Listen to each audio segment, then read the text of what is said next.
Van kindsbeen af, met raad en saam, met lyding en hoop, verdriet en saam staan jy sterk.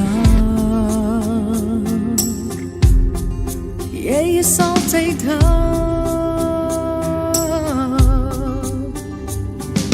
Dit wat ons doen, ons liefdes, ons vreugdes, ons plekke, ons thuistes, tot daar waar ons reis, jy is daar. Afrikaans is ons wese, dis die taal waarin ons groet, die taal is in ons bloed, is Afrikaans, vir ons mense. En ek stuur vir jou 'n sein, met 'n boodskap daarby, en waar jy is, sal jy dit kry, in Afrikaans vir ons mense. Al verander straatname, al word helde laat val, ons is steeds deur ons adem, ons kultuur, ons verhaal, dit sal altyd bestaan. Afrikaans is ons wese,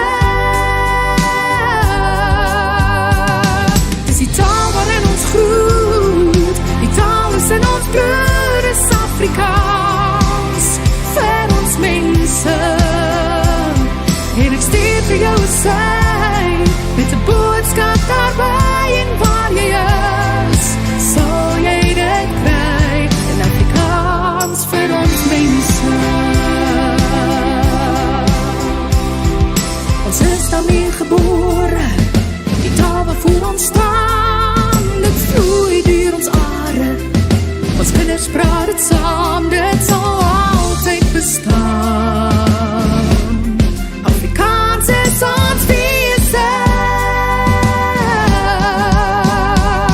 dis die taal waarin ons groet, die taal is in ons bloed, is Afrikaans, vir ons mense. En ek stuur vir jou 'n sein, met 'n boodskap daarby, en waar jy is. Dis die taal waarin ons groet, die taal is in ons bloed, is Afrikaans, vir ons mense. En ek stuur vir jou 'n sein, met 'n boodskap daarby, en waar jy is, sal jy dit kry, en Afrikaans vir ons mense. Afrikaans vir ons mense. Afrikaans vir my mense. Afrikaans vir ons mense.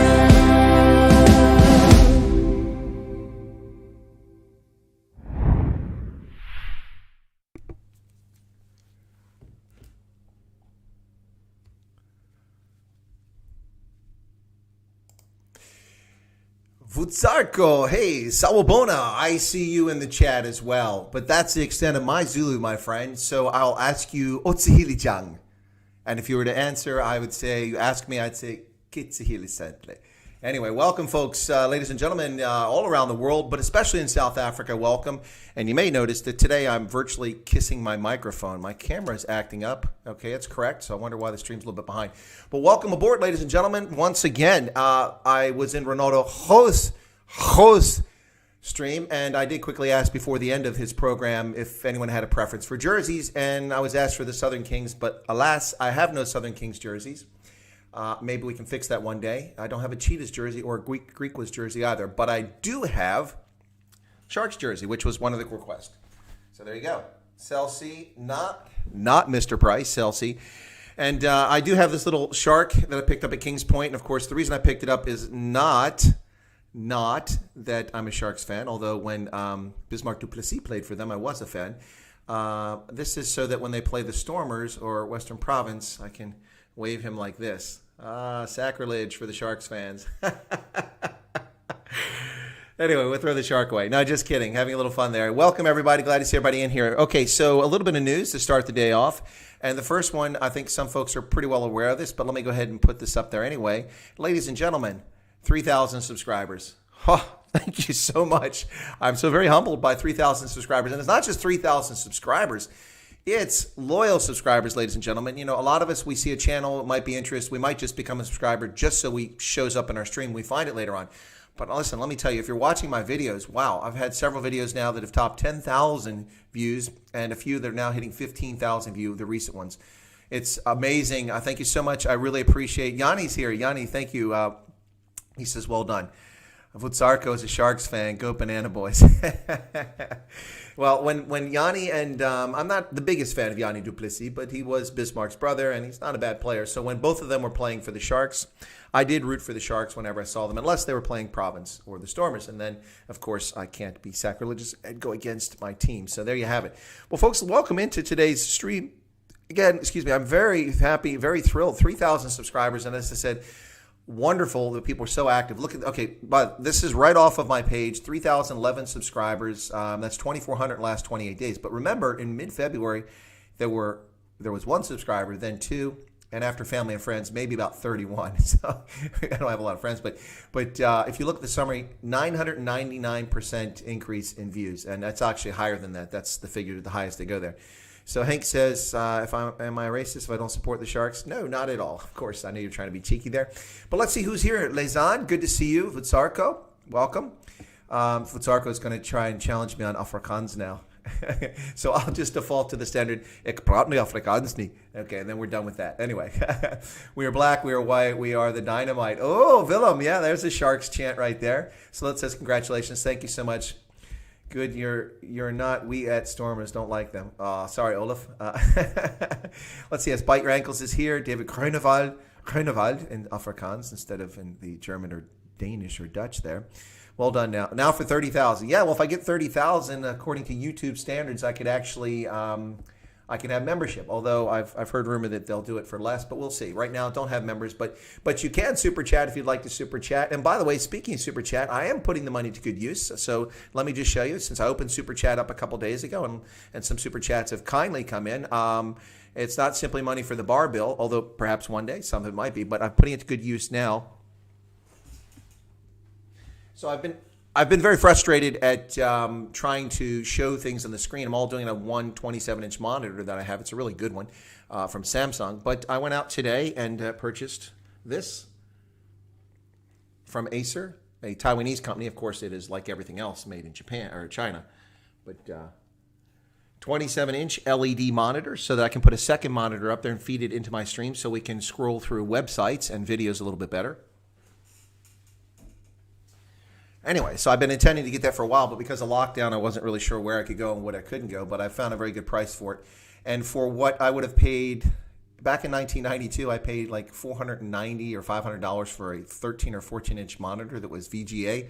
This is an LED USB monitor, and it's 27 inches, and it uses 1/8 of the energy that monitor used, and it's $159 in today's dollars. If that was in 1992 dollars, that'd be like $93. What a bargain. Thank you, China, for your cheap slave labor that produces these things. We really appreciate it. Elizabeth says, nice screen. Jacques, good evening, fellow South Africans. Greetings to all your other friends. And welcome to everybody from around the world, whether you're in New Zealand, the Kiwis, glad to see you here. The Aussies, happy to see you along. Germans, Italians. I don't know if we have any Irish subscribers, but we definitely have subscribers in the UK, as well as Canada and other places. Got super chat from Hong Kong earlier today when the Conscious Caracal was on the channel, so thanks a lot for that. It's UCD, I think, that made that contribution, so thank you so much for that. Got Singapore dollars the other day, and I saw a euro or two coming here. So thanks for folks all around the world. Very grateful for that. And as you can see here, by the way, lockdown has gone to level green here in York County, Pennsylvania. But you'll pardon me if I'm a little confused because I really don't know what green means. So most businesses are reopened, but some places aren't. And we still have to wear a facial covering when we walk into a business, a shopping store, and restaurants are still closed. You can only do takeaway or carry out, as we say here in the U.S. So I really don't understand what the green is, but the rumor on the street is that normal situation will be gold. So we'll be golden, and then everything will be lifted. Come again? Anyway, so we're at level green here in York County, Pennsylvania, and I meant to put a map of Pennsylvania up. Perhaps I'll do that on the stream tomorrow. But most of Pennsylvania now is in green, Of course, hopefully we won't have the situation that will be just like Botswana. For those who aren't keeping up, let me get you updated on what's going on in Botswana. Ladies and gentlemen, Botswana had another 12 or 14 cases at one of the local hospitals after not having any cases of COVID-19 for some time. And so the authorities naturally panicked and have put Gaborone, the zone that covers Gaborone, into extreme lockdown once again. You can no longer leave Gaborone. I'm not sure if that applies whether you get a pass or not, because you already had to have a pass to travel to any of the other 8. There are 9 zones divided up in Botswana, roughly along what would be provincial boundaries based on population if they did it that way. That's not how they do it. Anyway, so the capital, Gaborone of Botswana, is on extreme lockdown once again as the officials in Gaborone overreact to an increase in the number of cases of COVID-19. So they have apparently like 60 cases total now since this thing happened in a country of 2.2 million people.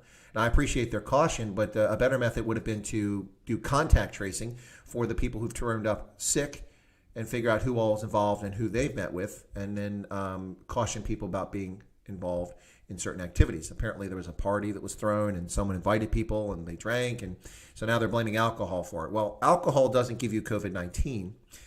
The wrong behavior gives you COVID-19. And if you have an underlying condition, that makes it worse. But welcome everybody into the stream today. As I mentioned a short while ago, we've gone over 3,000 subscribers, and it's in a relatively short period of time. Now, what you may also have noticed is that I have basically done everything except suck face with my microphone, because I'm still getting people, and I don't know if I'm being trolled or people being serious, that are telling me that they can't hear the stream. I listen to this on my mobile in the midst of the stream. That's what these little earplugs are right here, just to make sure it's working. I watch it on my laptop before and after the stream. I watch it on my Roku before and after the stream. I've walked around on the mobile network and listened to it, because I watch my streams to see where I messed up and what I did poorly and how I can improve for the future. Not because I like the look of myself. Certainly not with this strange hair. I'm having a little issue with the hair. But yeah, so I have no trouble hearing it. And most people tell me they don't. But anyway, so my apologies to anybody that's having difficulty hearing. Short of shouting, I'm not sure what else I can do. The mixer is at 100%. I'm tipping into the red on most of my speech. I'm in the high yellow for all of it. And the volume is cranked up all the way. So I don't know what's going on with people telling me they can hear other streams and other videos, but not mine. But anyway, so yeah, so I'm basically screaming. And folks are saying they can hear really good. Yeah, troll status. Yanni, I've definitely reached troll status. There's no doubt about that whatsoever. I'm getting dislikes on videos before they're even shown. So once that happens, you know that you've hit troll status. You got trolls. F for B. Okay, you guys are. Yeah, that is a kind of a cool nickname. F for B. Okay. Let's see. William says, perfect reception in Cape Town. So I've overcome the cold weather. Well, folks, listen, I'm not heartless. Even though I'm a Viking and I joke about the weather in Southern Africa and how folks in Southern Africa, white, black, and otherwise, colored, Asian, whoever they are, have difficulty with cold weather. And for me, it's just a walk in the park. I do empathize with you. I realize it is wintertime in Southern Africa. And in particular, places like the Cape, where you've got these massive waves rocking up on the shore and the wind blowing. Yeah, it's a little bit uncomfortable. So, as the Conscious Caracal, Ernst von Seil and I were talking about earlier on the stream this morning on my regular Saturday program, he talked about how being in Gauteng, it's not so bad because you don't have the wind that comes in like you do in Durban, especially in Cape Town. And that's a good point. But nonetheless, for folks that are accustomed to the sun and prefer the sun, that dose of cold is a little rough in the wintertime. So thinking about you guys, but I'm not wearing a coat because I'd just be melting. The weather here has been absolutely beautiful today. It was really hot yesterday, but today it's been cooler. The humidity is down. And it's quite lovely. So I went out and got the monitor to set up a second monitor, and I'll do that later on to get the feed in there, and hopefully we can improve it. I'm trying to improve the quality of the stream each and every day and come up with different things, hence the new studio, which was always the plan. Everything I'm doing was planned. Nothing's really jumped at me out of the blue other than like people asking for super chats and monetize. I plan on doing that eventually, but not as soon as I did it. So I did it after about 3 months of trying to get this going. But most of the rest of the stuff I've planned, and we'll see how it goes. Yeah, Vutsarko, I saw you there with in the chat with Ernst, and I think you asked a couple of questions, made a couple of points that were really interesting. So Wesley says, I sometimes use a Huawei tablet to watch the stream, and that has very low volume. All my other devices are sound 100%. Thinking problem is with certain devices, not the stream. I think that might be it, Wesley. But that is because, ladies and gentlemen, if you're using Huawei, you have to understand that part of your data is being directed towards servers in Beijing and in Wuhan and in Shanghai so that they can monitor what's going on. So you're losing part of the data, and that's probably affecting your sound. Yeah, no, I'm kidding about Huawei, but I'm not kidding that they are conducting industrial espionage and working on behalf of the state in China against the interest of Africans and against American corporate interest here in the United States. Yes, Slot says, if you never went in the military, what do you have done? That's a very good question, Slot. Nobody's asked that question before, so let me address that. Okay, so when I was growing up, my mother wanted me to be a veterinarian. And I was interested. Veterinarians were paid very well. They were busy, outdoors plus indoors. You are ostensibly like a doctor, so you get that kind of respect. And I'm like, oh, that's cool. I'll be a veterinarian. But I had a horse, and we had a home fire, and we moved to a different location, and we moved our horse to a different paddock so it would be near us because there was a barn on this farmhouse that we rented, which was a farmhouse, but there was no farm. It had all been sold, and there were houses around at this point. But the barn was still there. So we put the horse in there, and it was my job to clean it up. And I went through. There's no lighting. It wasn't electrified.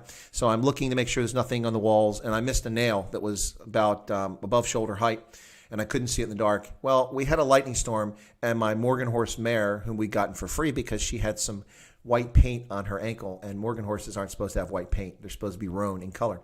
So the Morgan horse mare, she cut her eye, and the eyelid, the bottom of her eyelid, was cut off and just hanging when I went out to feed her in the morning. And I was like, oh my God. So we called the vet. The vet came out, and I thought he was going to stitch it up. But if you know anything about horses, this, and just like humans, this is all bone. There's nothing on a horse to stitch this eyelid, the bottom, back up to when it's hanging down. I don't mean to gross people out, but I'm just telling the story here. So what happened was he sliced it off, and I'm like, what? No. And so I went to my mother afterwards and said, I don't think I want to be a veterinarian, Mom. I don't want to hurt. Now, I realized that he was helping the horse, but still, so I lost interest in being a veterinarian. But my big interest in high school was one of two things. I wanted to be a history teacher or a forest ranger. I love the forest. I absolutely adore the forest. It's my Germanic Viking roots where we come out of the forest, all the little Hansel and Gretel and the Grimm's fairy tales. That's my people. That's my Mensa. That's my history. Don't be culturally appropriating my history. And so the forest has always been important to me. And later I discovered that the etymology of my surname, Wyatt, now there's two different stories, both of which have merit to them. But one of the stories is that it's an old Danish name. It was Vido, and you would spell that like W-I-D-O, not like Vito, like in hey, Vito Corleone. No, not Italian. Vido. Because, of course, the Germanic people famously don't pronounce the V and W like we do in English or in Latin languages. They pronounce it like Volkswagen, and so you get the V and W pronounced that way. So Vido with the W was pronounced like that. And so they were Normans, but before that they were Vikings. They kept raiding Paris. They became Normans.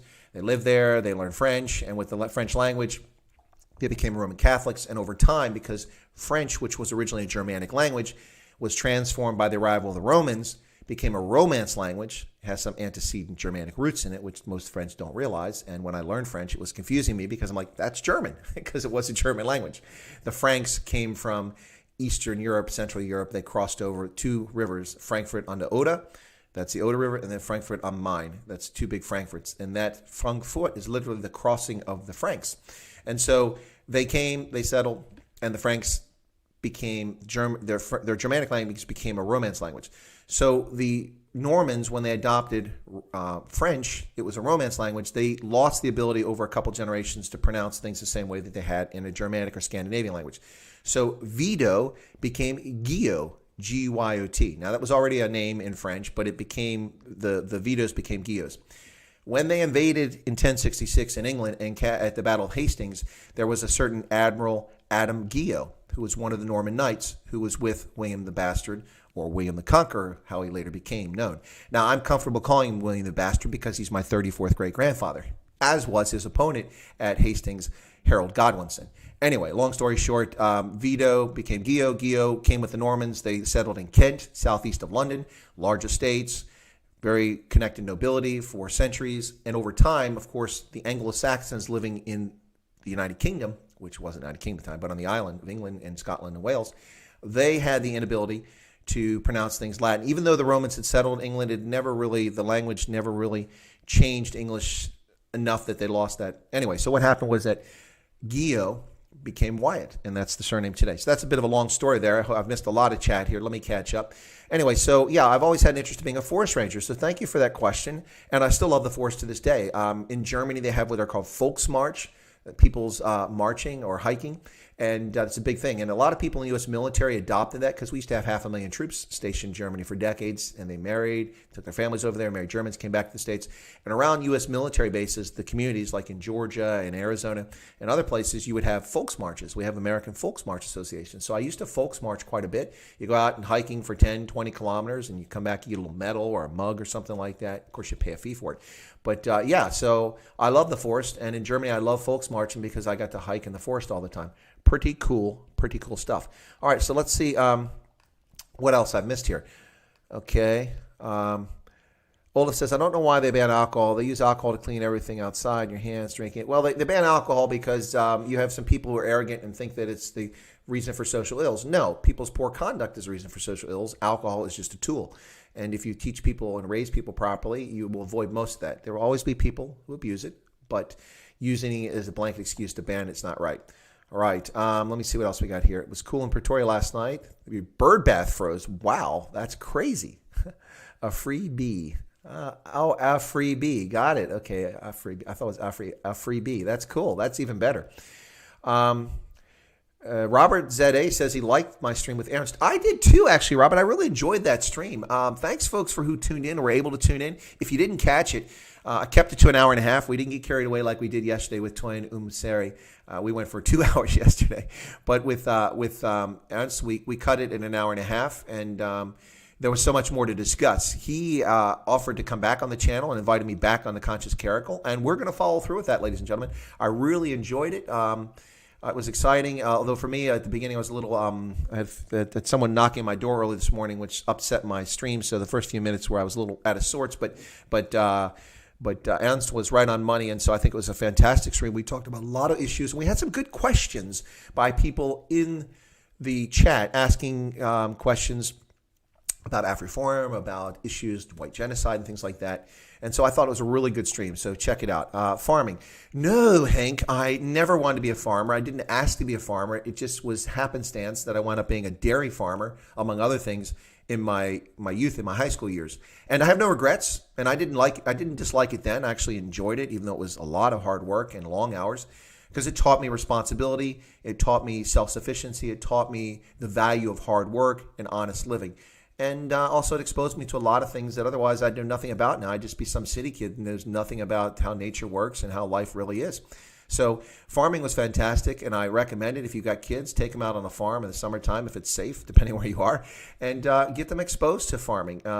If they've got grandparents or uncles or aunts or something like that, or just, maybe you can find some place just to take them to expose them to that. Before I ever became a farmer, earlier in my youth, when I was a young kid, one of my stepfathers took me to a dairy farm from a relative, and it was a massive one with like hundreds of cows being milked at the same time.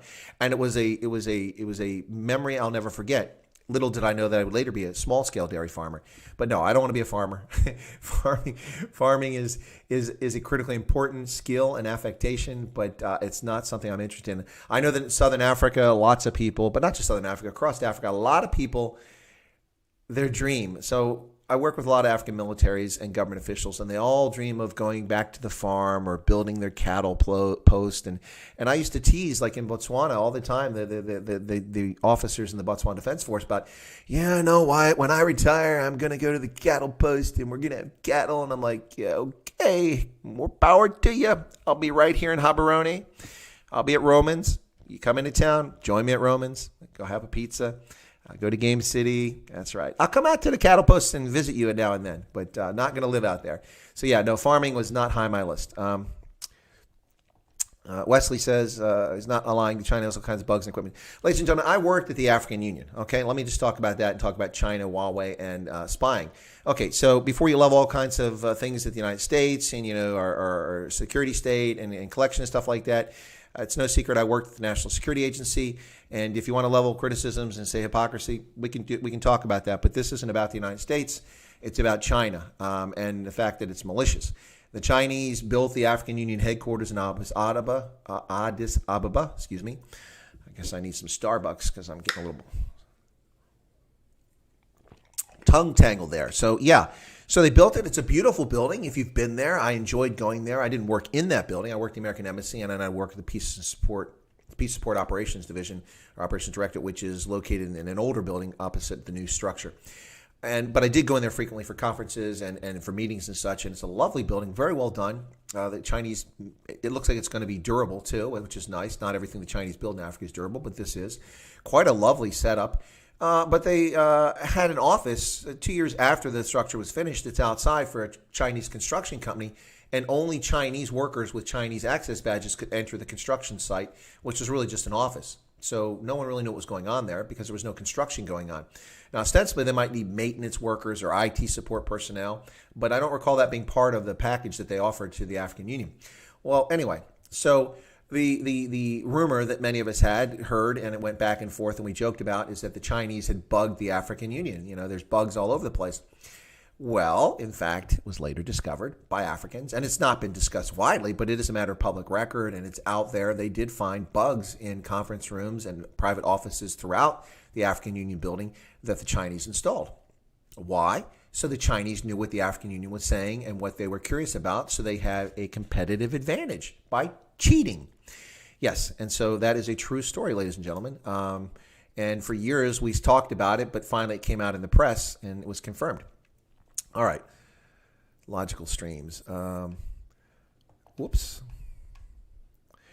Futsarko says I must be a Sagittarius. No, I'm not a Sagittarius, Futsarko. I don't believe in that stuff, but where I do fall on the calendar is as a Capricorn. I'm a Capricorn. Is that a C1 mic? No, it's a Blue Yeti, and I love it, unless people can't hear it, but it sounds pretty good to me. I'll tell you, when I switched from the webcam microphone to the Blue Yeti, I see a demonstrably better quality of deeper, richer sound, easier to understand when I play back the videos. So that's why I switched to it. Brent Flimberg's concept. I don't know that. Lausanne, did you catch the Highlanders versus... No, I did not, Lausanne. It was on like 2 or 3 o'clock in the morning, and I wasn't sure who won, Highlanders or Chiefs. I would guess the Highlanders won. Okay, spoiler alert. All right, I've asked Lausanne to share the score if she knows it. Spoiler alert, if you don't want to see the score, you want to look away for a couple minutes. But I do want to know the score. I will go back and watch it if it's available. ESPN Plus normally covers it, but it wasn't listed as a broadcast, and I didn't feel like hunting at 3 o'clock in the morning last night. I was kind of tired. Jägermeister, there you go. All right. Let's see. Please like the live stream. Yeah, please do. The Wuhan lab was a flop. Yeah. I don't know if it was a flop. It seems to be very effective around the world. Listen, I'm a political conservative, for those of you who know that. So I just thought I'd let you know this. In addition to my shopping, where I went out and picked up the screen to improve the quality of the live stream so we can watch browser feeds better and videos better. In addition to that, I also went to a bookstore, Barnes & Noble, to purchase some books. I usually get things that are on sale. They're trying to clear them out. And I did some ice cream as well. But I picked up a book, and since I'm a political conservative, for those of you who know who the discourse in the U.S., oftentimes political conservatives are called science deniers because we don't believe in climate change. Well, first off, both of those are false statements. Whoever said it didn't believe in climate change, the climate is always changing on this planet, but human-induced climate change and the impact is a question. So since I'm a science denier, as I've been told by some people on Twitter in the past, I went to Barnes & Noble and I picked up this book from National Geographic. It's the science book. All right. So the science book. And so everything you need to know about the world and how it works, with a foreword by Marshall Brain. Whoever Marshall Brain is, that sounds like a pseudonym. Anyway, so I open it up and it's got all kinds of interesting things in here about the Earth, the universe, chemistry, biology, mathematics, physics, and technology, science, the essence of cool. Yeah, I like that. Anyway, so all kinds of things that interest me. Dark matter, dark energy. And so if I look up political progressives, it does say that they're maniacal lunatics who come... No, I'm just teasing. No, but the point is, I love to read. This is an interesting little read. Good price, too. A lot cheaper than you get on books in other places like Europe or in South Africa. Just $15 for this on sale. It was pretty good. So that's, let's see, that $15, that would be 6,327 Rand. No, I'm just teasing. Sorry, guys. I know that's not fair to pick on the Rand, but it's just so easy to do. Let me check up on this, what we got going on here. Okay, so the Highlanders won, but it's a close game. Came down to 2 drop kicks. Oh, 2 drop kicks. That's cool. A lot of rugby purists don't like the drop kick, but I love the drop kick. Mornay Sten was very good at the drop kick. Well, still is, as far as I can see. But he's playing for the Bulls now, so we'll see if the Bulls get back on the pitch anytime soon. And hopefully Mornay Sten is still there. Big fan of Mornay Sten. Actually saw him in Manchester. Walked into a hotel. They had the Springboks van or bus was outside. And I'm like, oh, the Springboks are staying here. I was wandering around downtown several hours before the game. So I walked in the hotel, and I went and sat down, and I looked over, and there were a whole bunch of Springboks sitting there, including Mornay Sten, like sitting in the chair right next to me, in a big lounge chair. It was kind of cool. I keep missing Brian Habana, but I did see Mornay Sten. That was in the 2015 World Cup at Manchester in England. No report matches up with another. I speak with friends in town. Oh, okay. Jacques Smith, we had the same discussion. No one personally. Yeah, actually, folks, I do know someone personally that has COVID-19. My aunt and uncle apparently caught it in March in Maryland and have since recovered from it. But that's the first people I've known, and I didn't even know they had it. They self-quarantined, they recovered, they've been tested, they no longer have it now. But that's the first I heard of anybody who actually had it. But bear in mind, we have, 2 million plus people, but that's out of 330 to 360 million, whatever the true figure is in this country. So, yeah, it's not exactly like it's everywhere in every place all the time.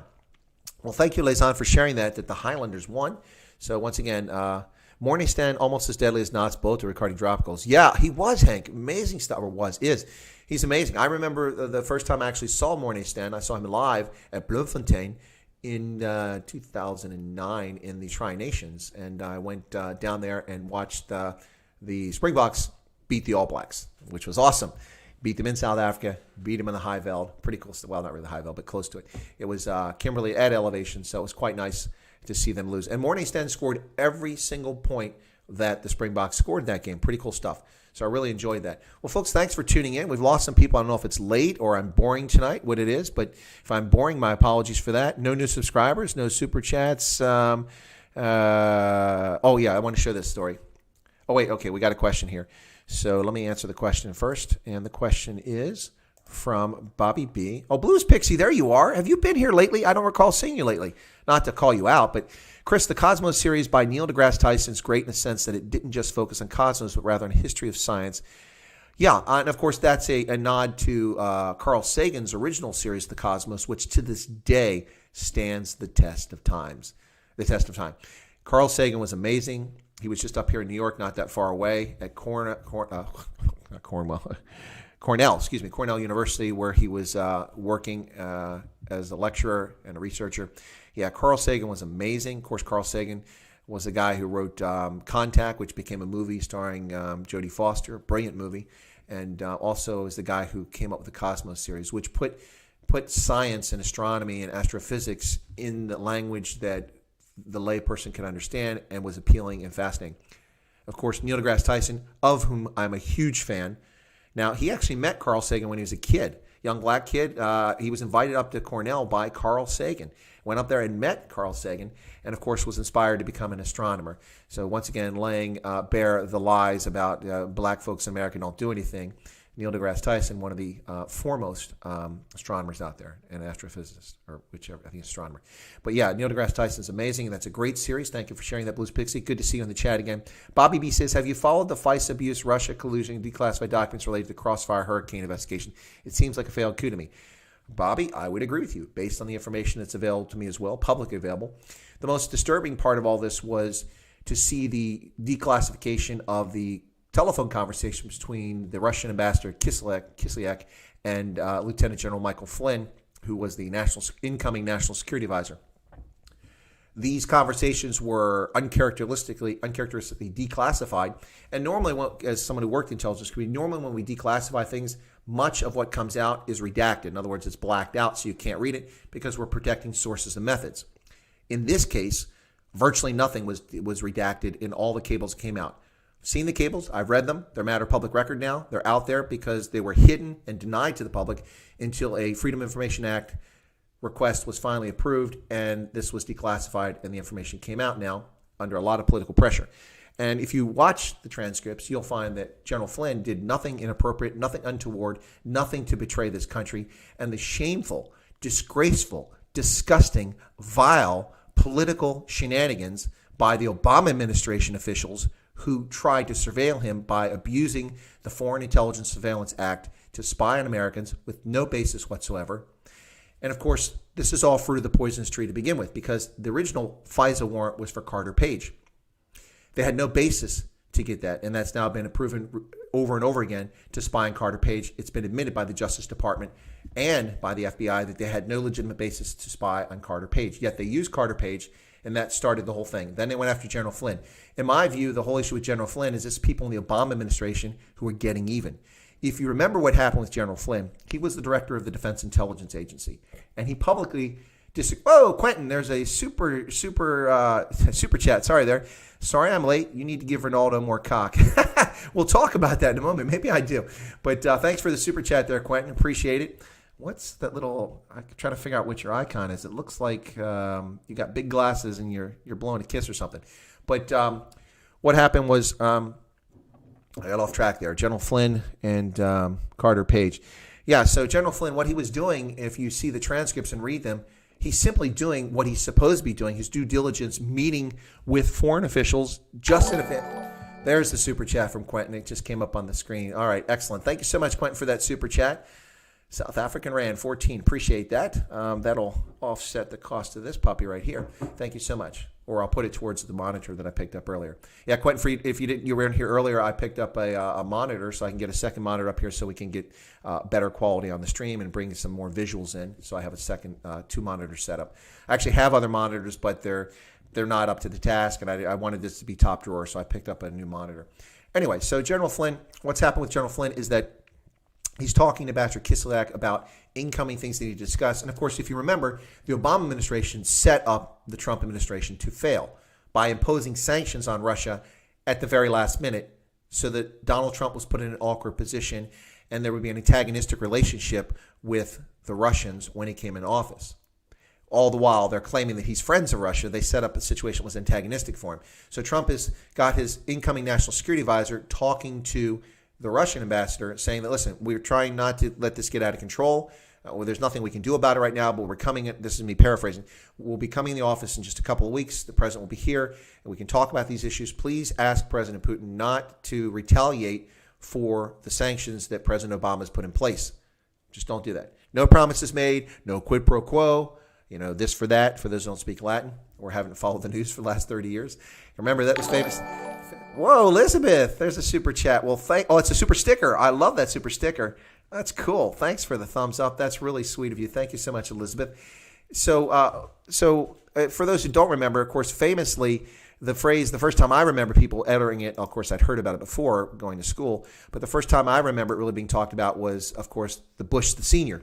And this was over the Iran-Contra affair, and he said, there was no quid pro quo. And that's the first time it registered in my head, and I really paid attention to the term. But there was no quid pro quo with the Russian ambassador, with the Russian government, and it's all just been a big hoax and a huge distraction for the United States, for the world, for our foreign policy, and for our domestic policy, which makes it all the more impressive that Trump was able to. It sounds like I'm a fanboy for Trump, but those of you who know me and follow me know I'm not a fanboy.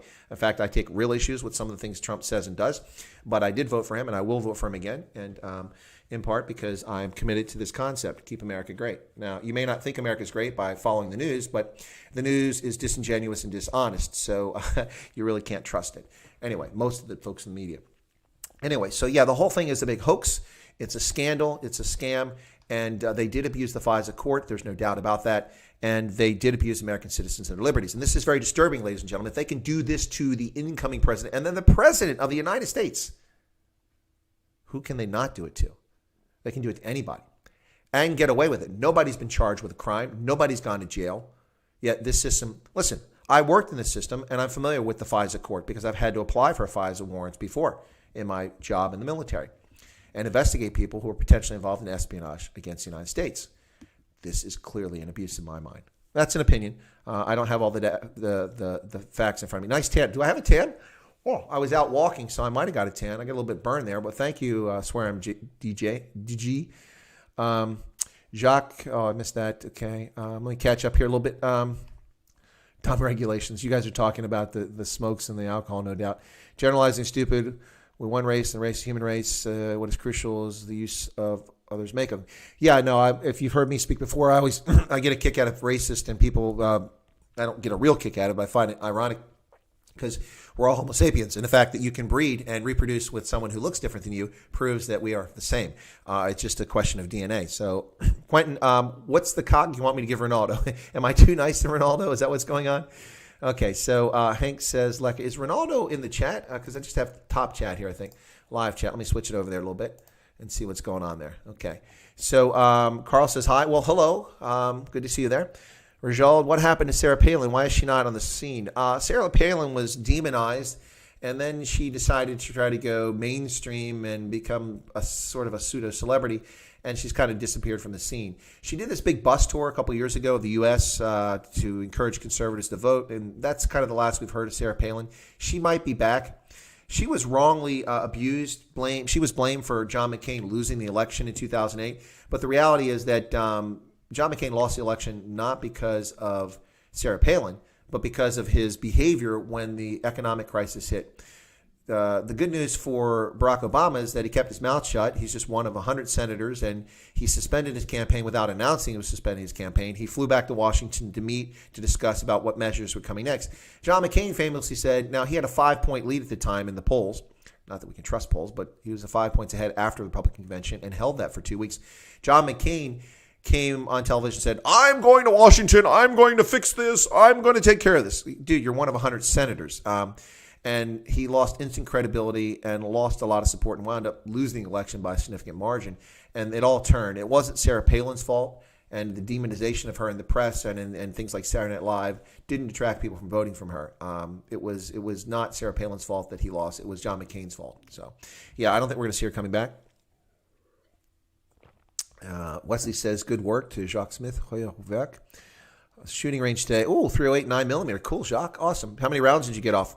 2 9mm. The process building my first AR should be sighting 10mm. I don't think I ever fired a 10mm.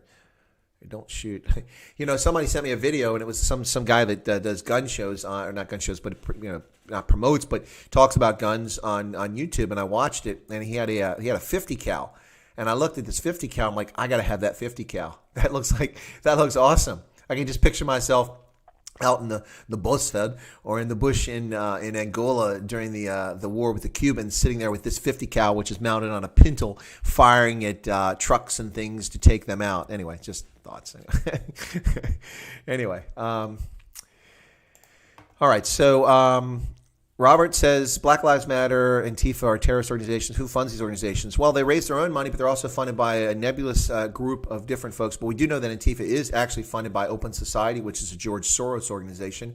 I can't speak for Black Lives Matters. I'm waiting for the investigation. Black Lives Matters has yet to be declared a terrorist organization, but I think that they are a terrorist organization. They advocate violent overthrow and distortion of things, and so they should be considered. It's good to see that Antifa was finally, the irony is the anti-fascists who are actually fascists were finally declared a terrorist organization by President Trump. Good to see. Hopefully Black Lives Matter, that'll happen too as well. And then Rajal says, is there a future for Nikki Haley? What happened between her and Trump? That's a good question. A lot of people are talking about it. Supposedly there was a tiff. She had an issue. I don't know. This is supposition on my part, so no facts here, just supposition. Based on reading the tea leaves, it seemed to me that she is more of a rhino, a Republican in name only, and not really a true conservative. Based on when she was governor, she removed the Confederate flag as a state flag. Not that that's a conservative issue, but it being conservative is someone who resists some change in some respect. She also, a lot of her statements when it came to economics were far more centrist or to the left than they were conservative. And much of what Trump has done in office has been very conservative. So I think there was a philosophical difference there. She got her day in the sun. She got appointed as UN ambassador. She can put that on her CV because she wants to run for president at some point, no doubt, or certainly for senator. And I think there was a philosophical difference, and she saw handwriting on the wall. She was concerned because I think that she bailed ship because she actually thought there might be merit to this collusion narrative nonsense that was being perpetrated by leftists and by Democrats in government. And so I think she decided to get out of the sinking ship before it sank. As far as I know, and what I've heard from a few people I actually know who are connected very well in politics, is that she's on good terms with Trump. Even though she left, she gave a mealy-mouthed excuse, but Trump accepted it and left. So I don't know what will happen with her, but I don't trust her. I've heard too many things come out of her mouth that are left of center that I can't accept when it comes to economics, when it comes to social issues. And so I'm happy to see her fade from the scene.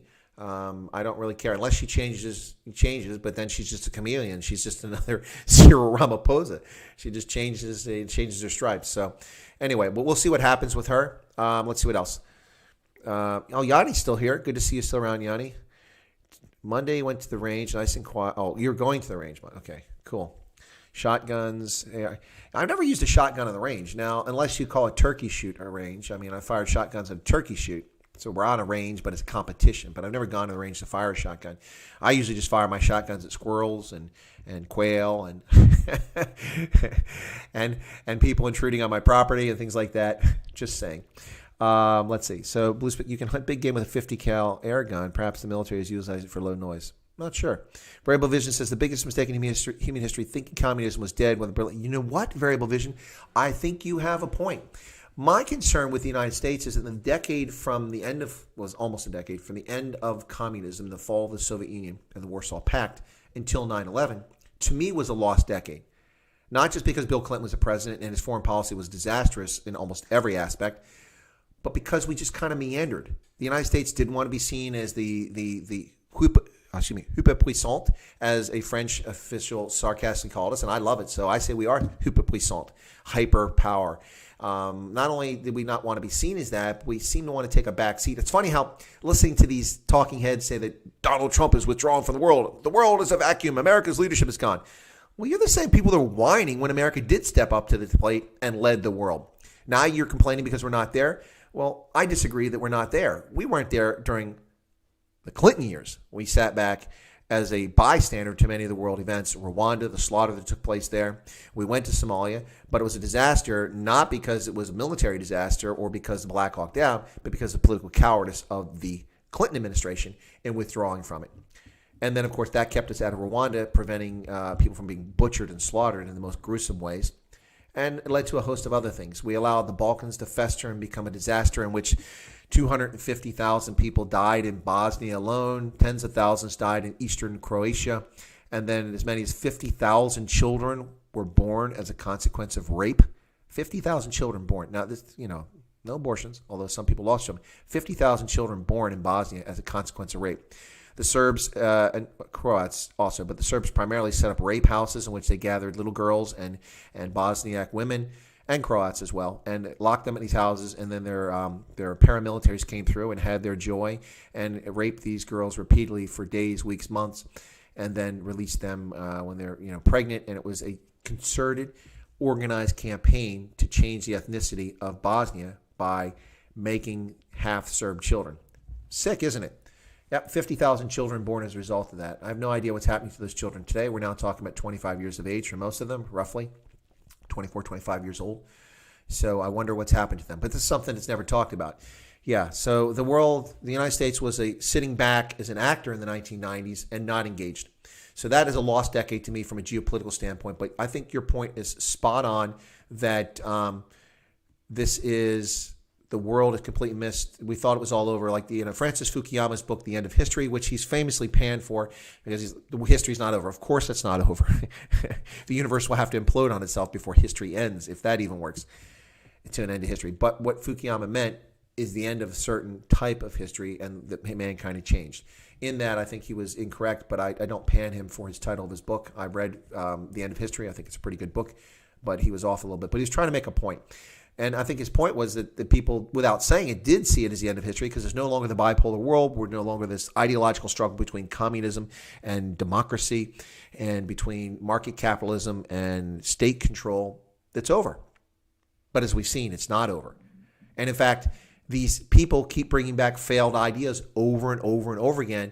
Dinesh D'Souza's new book, which I pointed out on a stream recently and I'm reading, is fantastic. He talks about this, about how socialism has failed everywhere it's been tried. Yet it's always, well, they did it wrong. We can solve it. No, it doesn't work. And people suffer immensely. 20 million people murdered in the Soviet Union by the Soviet regime in order to enforce their hideous system of governance. There's a reason why, ladies and gentlemen, for those of you watching this overseas and you're buying into the narrative about Black Lives Matter and about America is inherently unfair and we have an inherent systematic racism, and you listen to these Hollywood celebrities with self-flagellation and their empty virtue signaling as they read from a script, as they do a video. As you watch that, ask yourself this question: why does the United States naturalize over 1 million foreign nationals to become American citizens each and every year? Because they like working at McDonald's? No, there's McDonald's in South Africa. There's McDonald's in Europe. There's McDonald's in Asia. That's not why they're becoming Americans. They become Americans because this place is amazing. Anybody can succeed here. And when you hear the narratives and lies about wealth disparity, yes, we have wealth disparity, but it doesn't even rival South Africa, Botswana, Namibia, China. It's far lower. Our Gini coefficient is 41.6. Now, that's not ideal. It's not like the Netherlands where it's in the 20s or in Scandinavia where it's in the high 20s. But the Gini coefficient, I think, is a misused economic indicator to hoodwink people into thinking people don't have a fair chance. Our Gini coefficient is virtually unchanged since 1994, and I did a video on this recently when I refuted an article from Foreign Policy. So my point is that this is a place anybody can come. In high school, not as a consequence of America being an unfair place, but in high school there was a period of time in which we had no electricity. We had to fire up a generator in order to power the milking machines. We had no electricity. I fetched water from a cistern because we didn't have plumbing. And we used an outhouse or an outdoor privy. Try doing that in the wintertime, ladies and gentlemen. You think it's cold in the Cape or in Gauteng? John Endres just subscribed. Well, thank you for subscribing, John. I appreciate you being here. And I apologize if I mispronounce your surname, but I would say Endres. I'm not so sure if that's from a French origin. It looks like it is, or it's Dutch. But anyway, so welcome. Thank you for subscribing to the channel. But back to my point here. So that's how I grew up. When I went to university, I didn't have the $25 to apply to the university of my choice, a state institution, $25. So my high school guidance counselor called and got that waived.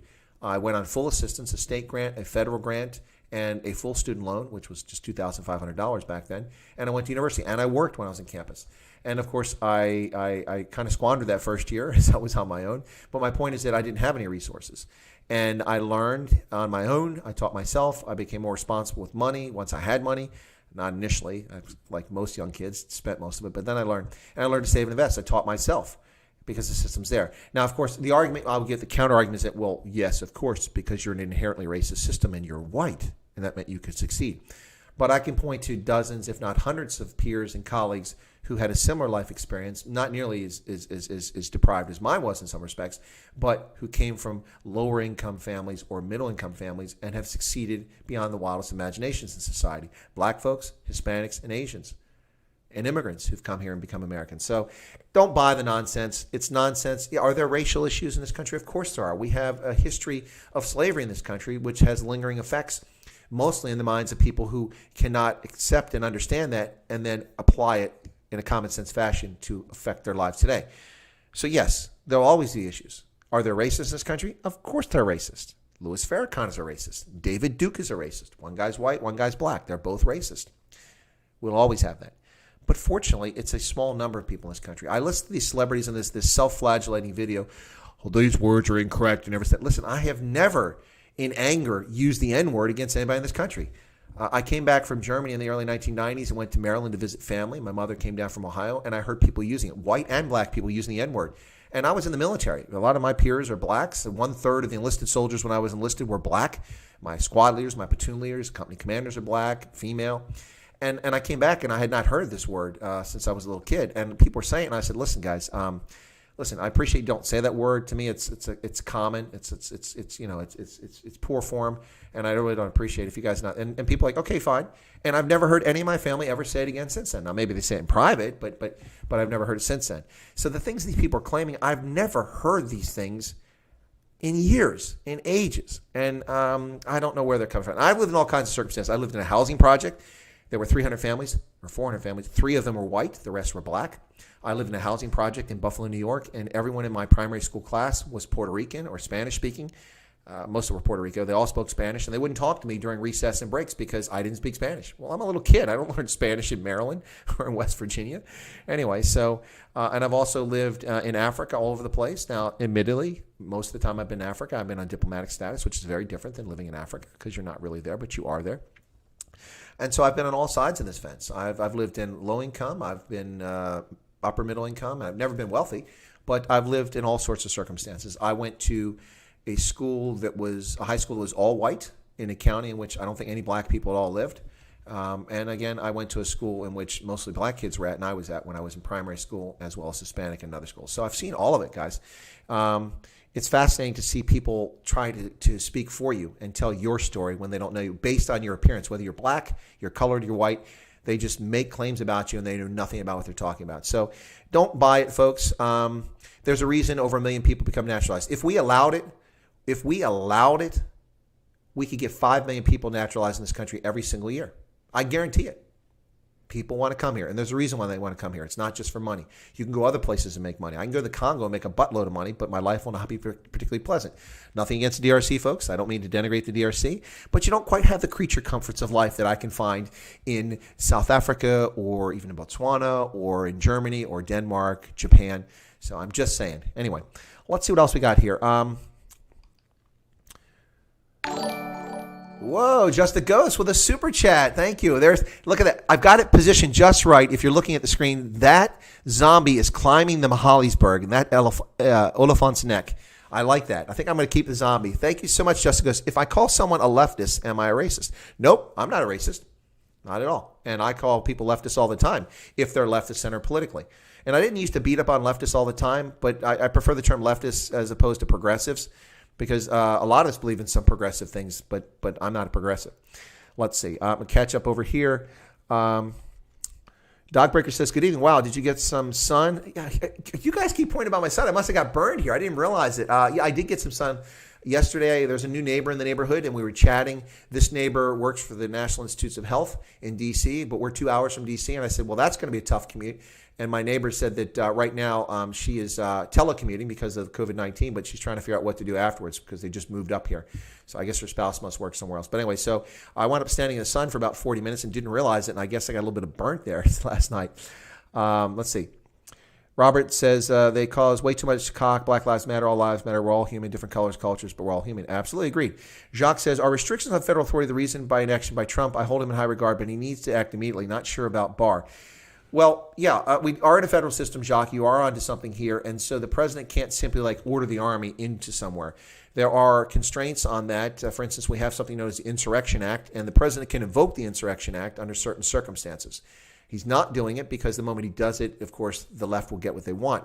The problems taking place with insurrectionists in Seattle and Portland are local issues for local authorities to deal with. But as I mentioned yesterday in my stream, the United States military has been used repeatedly throughout our history for good. It was the U.S. military, the U.S. Army, under the command of General George Washington, the sitting president of the United States, who took us to Carlisle Barracks, not us, I wasn't alive, and he put down the Whiskey Rebellion, an armed insurrection against central authority back in the 18th century, late 18th century.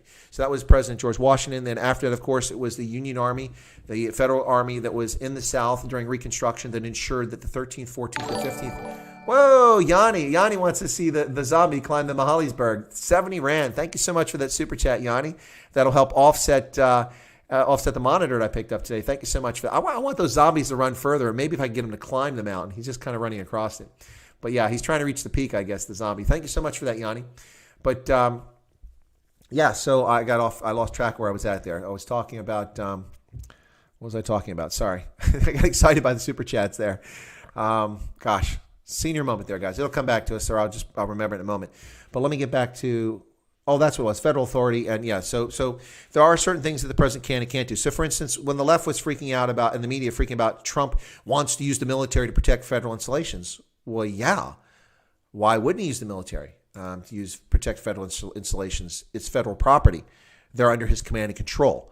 If they're in danger from insurrectionists, then why isn't he doing it? One of the most disgusting things I've seen, short of people being abused and hurt and hindered and harmed, was the graffiti scrawled all over the sign for the Veterans Administration. I'm a veteran. I actually receive a disability check now from the Veterans Administration. It's not big, by the way, but I receive a check from them. And so they represent my needs and others, millions of others' needs. And these idiots in D.C. went up and scrawled all kinds of nasty, disgusting, vile things all over it. And I saw a video of these women who were cleaning it off the side of the building. And this woman, this snotty woman, comes up in her car. She's making the video, and she thought she was clever. She goes, "What are you doing?" "Well, we're cleaning the graffiti off." "Oh, so black lives don't matter?" That's federal property. It belongs to the people. And if it's going to be vandalized, and Trump doesn't act. So actually, I think Trump has been slow when it comes to that, although the leftists are having a field day with it, even though he hasn't done it. But yeah, there are certain things in the federal system the president can and cannot do. And that's one reason why he went to the step of declaring Antifa a terrorist organization, because that freed up the Federal Bureau of Investigation. Because now, if it's terrorist, it's a federal crime, and they can be involved for investigation. They can do wiretaps. They can do surveillance. They can do arrests anywhere in the country, except like on state property, that sort of thing. So anyway, and even there they have certain jurisdictions. So that's what's going on. But Trump has been very reserved, as he's been in everything. It sounds like I'm a fanboy for Trump, but I'm not. He's accused of launching wars with North Korea. There's no war with North Korea. He's accused of a trade war with China. There's not really a trade war with China. China capitulated and agreed to do the things we asked him to. So folks, thanks for tuning in. We're at 1 hour here on this afternoon's live stream, Stray Voltage. This is Chris coming to you from central Pennsylvania, talking about the U.S. in this case today, and also South African issues. And so earlier today I had Ernst van Zyl, who is with AfriForum on, a wonderful young man who, very respectful too, by the way. He's very polite. Ernst, when we're in the chat, because we're in the program discussing, he addressed me as Chris, which is fine. That's how we do it. But every time he writes to me or we talk on the phone, he's always Mr. White or Colonel White. He's a very respectful young man, so appreciate that. Making me feel like an elder there. I guess my gray beard, it really is a gray beard at this point. But thank you so much for tuning in. We've got a good audience tonight. Thank you all so much for the super chats. Yanni, Just It Goes, Kyle, all the others who super chatted so far. Appreciate it. It's very kind of you all. But we're 1 hour into this, and we'll go a bit longer, and we got some more topics coming up. But I was just discussing the issue about federal authority, and there are limitations in federal authority. It's not a blanket authority. But when states fail to implement laws or fail to ensure the Constitution is adhered to, the federal government can intervene. Hence the reason for Reconstruction era troops in the South.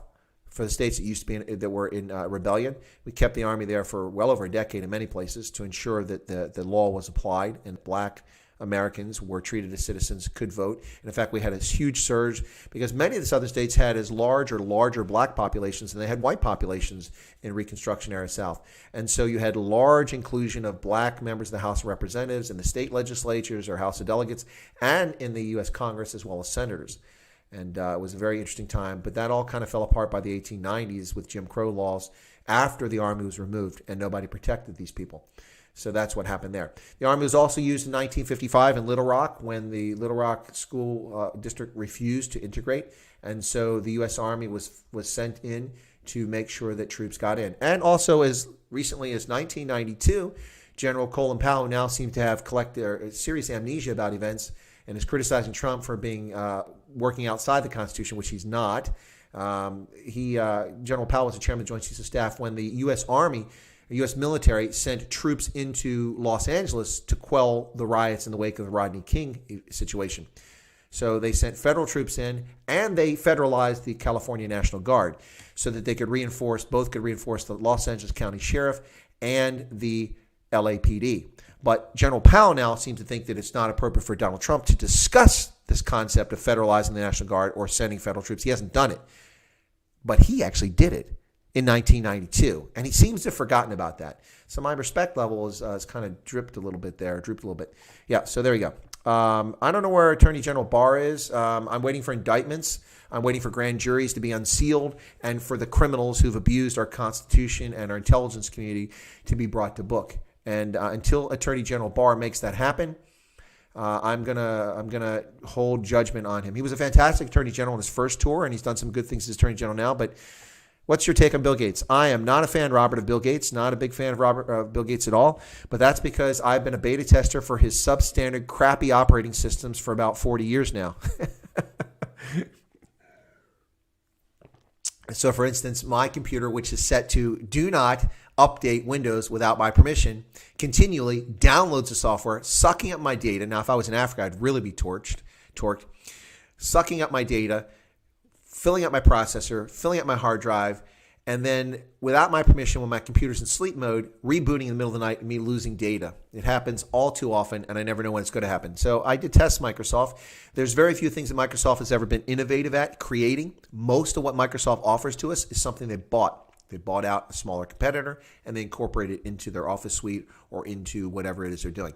Not particularly impressed with Microsoft. They're not a very innovative company, although they have that reputation. I'm very impressed with Bill Gates and his ability to use the monopoly to illegally amass vast wealth before he was brought to trial on it. And so very impressive on his part, and he's a very smart guy. Also very generous with my money and your money, taking the money he fleeced from us for his operating system and his software and his office suites so they could be magnanimous by giving away Microsoft stock with the Bill Gates Foundation. Do you have a feeling, an idea how I feel about Bill Gates? No, actually, to be all serious, I'm very impressed. He is a very smart guy. He's a brilliant business guy, and he's got some great ideas. I don't know what he's doing with this nonsense with vaccines and what's going on, but Bill Gates, he's a good guy, but you should question him. Variable Vision says marriages and rape, textbook diplomacy from Middle Ages. Okay. Moving to the bush to live off the land. Well, Quentin, don't run off. You've been super chatting. I don't want you to go. I just kidding. Well, I guess you can super chat from your mobile. Anyway, no, just kidding. Dietrich Blusha, I see even Abe Lincoln statue is not sacred for these mad fools. Yeah, no, they attacked the Lincoln Memorial in D.C.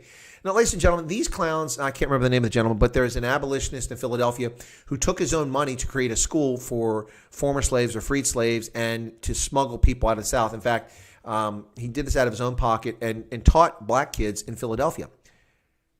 They have attacked his statue and spray painted it in Philadelphia and called him a colonist and a racist. Excuse me? And okay, so I guess he's white, so he's free target, I suppose, with these lunatics. But let's talk about the 54th Massachusetts. Now, I saw this fact check website, which blatantly lied, because I saw the story about the 54th Massachusetts. Now, that's a colored regiment, black regiment, that was created during the Civil War, and it was full of black soldiers and NCOs, and its commander, of course, was a white officer. Robert Gould Shaw. And that was a movie, Glory, if you may remember, with Denzel Washington, Morgan Freeman, and Matthew Broderick. Very famous movie and a well-done movie. Anyway, so this black regiment fought for the Union to end slavery, and that statue, which is in Boston, Massachusetts, has been vandalized by these thugs. Now, I read a fact-checking site which tried to lie and say, no, this is not true. We have no idea if it was Black Lives Matter. No one can prove who it was. And by the way, this damage occurred before the protest. And their basis for that was that a group had raised $3 million to renovate and restore this monument because weather had damaged it. So there was restoration work going on when these riots and demonstrations started. It's been vandalized, and this fact check site tries to distort and obfuscate and mislead people into thinking that this was done before. No, it was attacked by these idiots who know nothing of history and will destroy anything. They're tearing down Christopher Columbus. Why? He has nothing to do with this issue. Because he exploited Indians in Hispaniola? What the hell does that have to do with this? It's utter nonsense. And the fact that law enforcement is not standing up and stopping it, and governors are not using their National Guard, who are authorized and trained to deal with riots and insurrections, and that's perfectly within their purview, is very shameful. Anyway, fortunately, it's only in major metropolitan areas for now. Churchill and FDR understood that military victory is not enough. You have to demolish their ideology. Yes, but I don't like either Churchill or FDR when it comes to selling Eastern Europeans down the river and ethnic Germans down the river, or their desire for Germany to be simply an agricultural society. Churchill's an amazing guy, but I hold that against him. Anyone read Pierre DeVos's article? Yeah, Pierre DeVos. I did read his article. I would have done a video, but several other people did it. Roman Cabernac did a video. I think that also Ronaldo Host did a video, and some other folks did a video. And so I didn't do a video about this. But listen, this leftist effort to steal the hard work of folks and give it to someone else. No. I didn't get any inheritance. My father passed away 2 years ago. There was nothing for me. That's fine. If he built wealth of $100 billion, I would have expected my cut. But he didn't. But to just take it from people is disgraceful. We have a wealth transfer tax here in the United States. It was eliminated at the federal level or lowered at the federal level. It was gone for a brief period, but it came back. The Steinbrenner family profited from that immensely because John Steinbrenner had the good fortune, his family had the good fortune. He died the year that there was no estate tax at the federal level. So the entire Yankees franchise transferred to the family. They didn't have to sell it. What gets lost in this is with estate taxes and death taxes, when you have wealth taxes and you die, oftentimes the people inherit what you got, cannot maintain it, whether it's a business or a property or a wine estate. They have to sell it to pay the taxes, and it's gone. And you lose productivity, and it's stupid and it's unfair, and it comes from a position of envy, from losers who can't create and build on their own, so they must steal from others. It's a sad mindset. And Pierre DeVos, I'm not familiar with him, but I read the op-ed, and I know how I feel about that gentleman now, if that's how he believes. USA has to be neutralized as a defender of Israel according to the Bible. Okay, all right. Vutsarko, I have a friend in Ashland, Oregon, been friends and colleagues since 2004, big Obama fan. I commented good stuff on Trump on Facebook, and we're no longer friends. Very sad he won't be red-pilled. Okay, so Vutsarko, here's the problem. You can't speak rationally to people who are members of a cult. Now, I'm not picking on your friend, but let me tell, I've told this story before. Folks, thanks for tuning in. You're listening to Indaba Africa. This is Chris Wyatt in central Pennsylvania. In a country that now, as of yesterday, not a country, in a county that as of yesterday is on green level for lockdown. But many things are still closed, and I still have to wear a cash in transit heist covering on my face whenever I go out to a shop. So I don't really know what green means, but I did see lots of kids out playing baseball today in organized events, and I saw a lot of people jogging and a lot of people on the road. So activities picked up. I'm sure when we get 4 more cases of COVID-19, they'll panic and shut us all back down like they did in Botswana, but that's where we're at the moment. So yeah, Vutsarko, let me talk about that. Okay, so I have a colleague who works for the Congressional Research Service, and we were good professional colleagues. She's a fantastic analyst and writes very objective analytical work for, at least she did at the time, for the Congressional Research Service. I don't know if she's still there. I made the mistake of becoming Facebook friends. And what happened was the following. When Trump was inaugurated that day, I was actually up in Scranton, Pennsylvania, staying in a hotel because I went to a hockey game. And because I was there for Friday, stayed overnight, watched the Saturday game, then came back, rather than drive 2 hours up, 2 hours back, 2 hours up, 2 hours back. Anyway, so I was there for the hockey game, and I was free that day. So waiting for the game, nothing to do because it's very boring in Wilkes-Barre, which is where the arena's at. And sorry, Wilkes-Barre, but it is boring there. And you know that because all your youth leave for the big city, the real big city.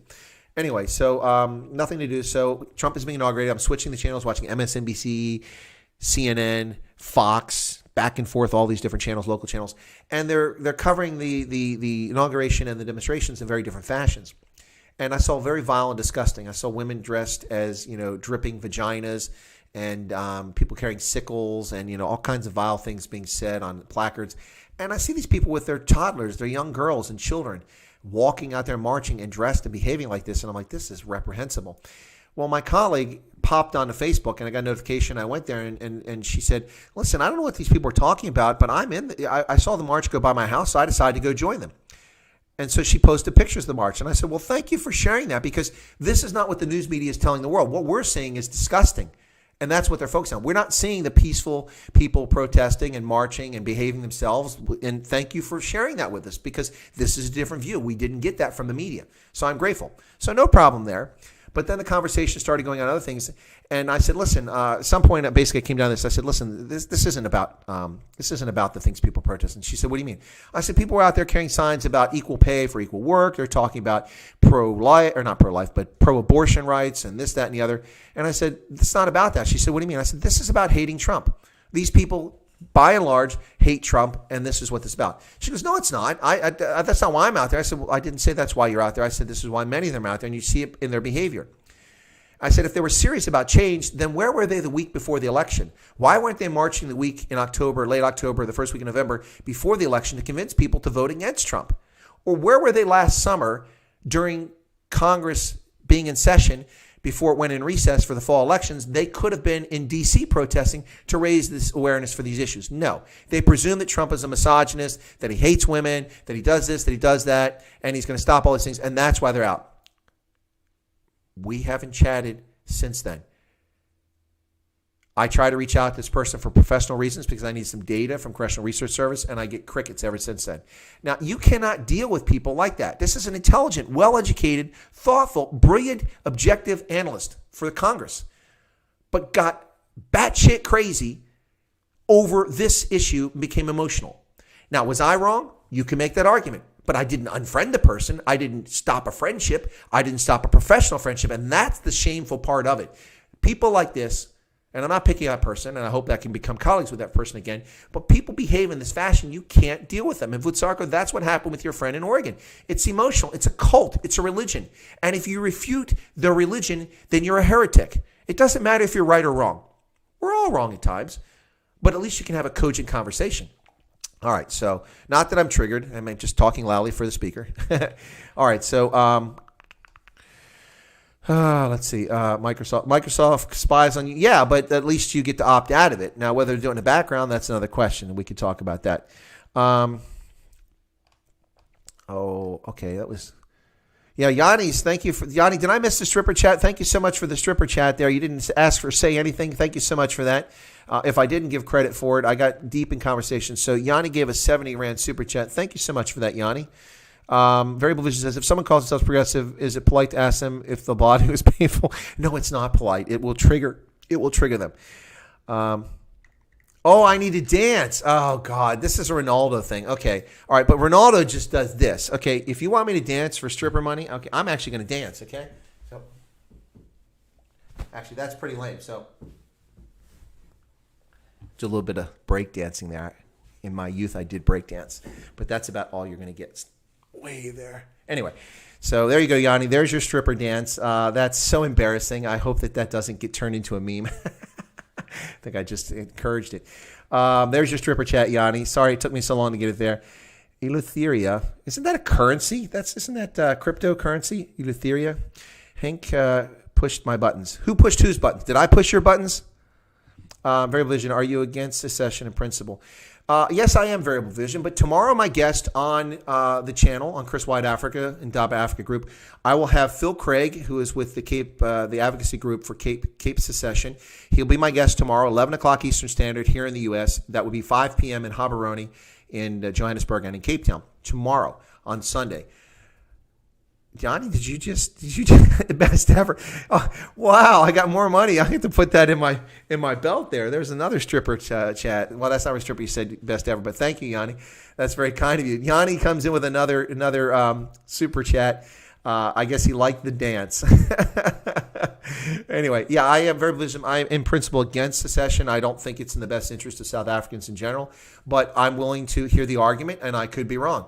And I've talked to Phil. We've discussed it ahead of time. He's actually excited that I'm contrarian and that I'm not necessarily in agreement because apparently most of the programs he's appearing on, people are simpatico with him. So let's see what he has to say. And it's possible. There's Yanni climbing the mountain again. There he goes over the Mahalisburg. That little zombie running around there, making it rain. Yeah, Yanni made it rain. Cool beans. Right, so, and Just a Ghost is coming in with one now. It hasn't come up on the screen yet, but making it rain. I like that. Anyway, so, yeah, I am against it in principle, but that doesn't mean I can't change my mind. So we'll see. Tune in tomorrow. I think it'll be a fantastic and fascinating discussion.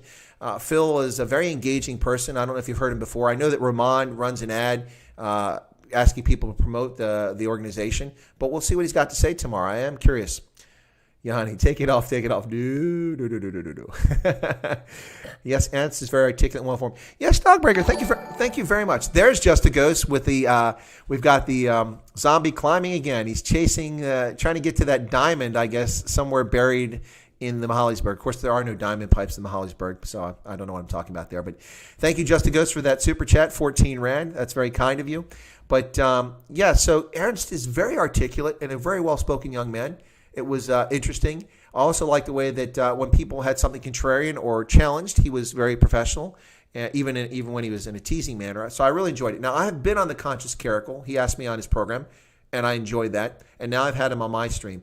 We both agreed that we're going to come on each other's streams again. So you will see the Conscious Caracal appear on my channel again in the future. Now, the people I've had in the past are likely to come back as well. But the Conscious Caracal, I'll be happy to bring back for a special feature stream because that's what it was today. It was a special, well, no, today was a regular stream, excuse me. And we really didn't cover a lot of topics that we wanted to, but I didn't want the stream to go on for 2 or 3 hours like some of my marathon streams have done. Not because I'm not willing to do it, but because I know people have other things to do and I don't want to tie them up forever. All right, so let me get there. Over here. So, Mr. Ramaphosa, you are being racist. What are your thoughts? Yes, Mr. Ramaphosa's rhetoric is racist. It's not racial. It is and not racializing. It's both those things, and it is racist. He needs to stop. Yeah, Willem, I heard that Lana Marks was saying something at SABC earlier today. I don't know what she said. Chris, I don't watch SABC except occasionally. I do subscribe to the channel, so whatever nonsense they put on YouTube, I can watch it, but it's not been a focus of mine. Westy Ernst, do you think what was happening, they say, was a hidden agenda? Perhaps he's trying to dethrone Trump. Ik vraag in Engels for Chris. Now, that's a word I don't know. Holiday. The rest of it I got. You're asking Chris in English his opinion. Oh, Holiday must be opinion. Like, meine Meinung. Is that opinion, folks? I think that Holiday, I'm sure I butchered the pronunciation. But I'll ask Chris in English for his opinion. What is happening in the USA is a hidden agenda. Yeah, there is a hidden agenda. That's what I've said from the outset. This is just like the Russia collusion, just like, he's a misogynist, just like the Logan Act, all this other nonsense, the impeachment nonsense. It's all an effort to dethrone Orange Man bad. COVID-19 didn't work. He's still popular despite the nonsense because people see through it for the most part. It may be a competitive race, but he's still going to win. And COVID-19 is not dethroning him. So this guy is killed by a police officer. And how it's in the press, they said white police officers. Ladies and gentlemen, the 4 police officers present were one white police officer who had his knee on the guy's neck and is responsible for what happened, an Asian, and a Hispanic and 2 Asians. So one of the guys of the 4 was white, yet it was reported as white police brutality. Yes, there was a white police officer responsible for it, but they can't even get those facts correct. And then from there, so much got wrong. So this is something that happened. Then protests came as a result of it, and they didn't follow lockdown rules, although their right to assemble is normally something allowed, but they should have followed those things. So I'm not going to carp about that, but I will point it out.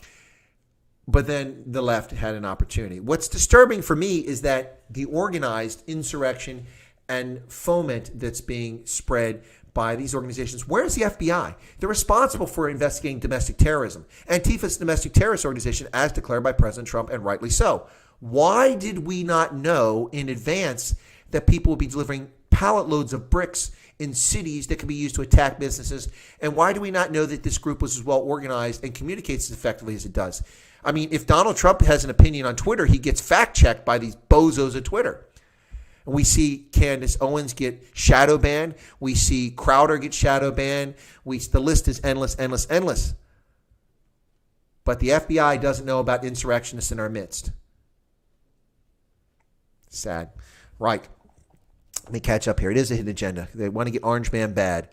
Yanni Van der Veld says, if I can work for Microsoft, it would be an essay. It would be a dream come true. Watch the space. No, that'd be cool, Yanni. Listen, I've always joked that Microsoft is the great Satan, but they have done good things for IT and for people working productivity and things like that.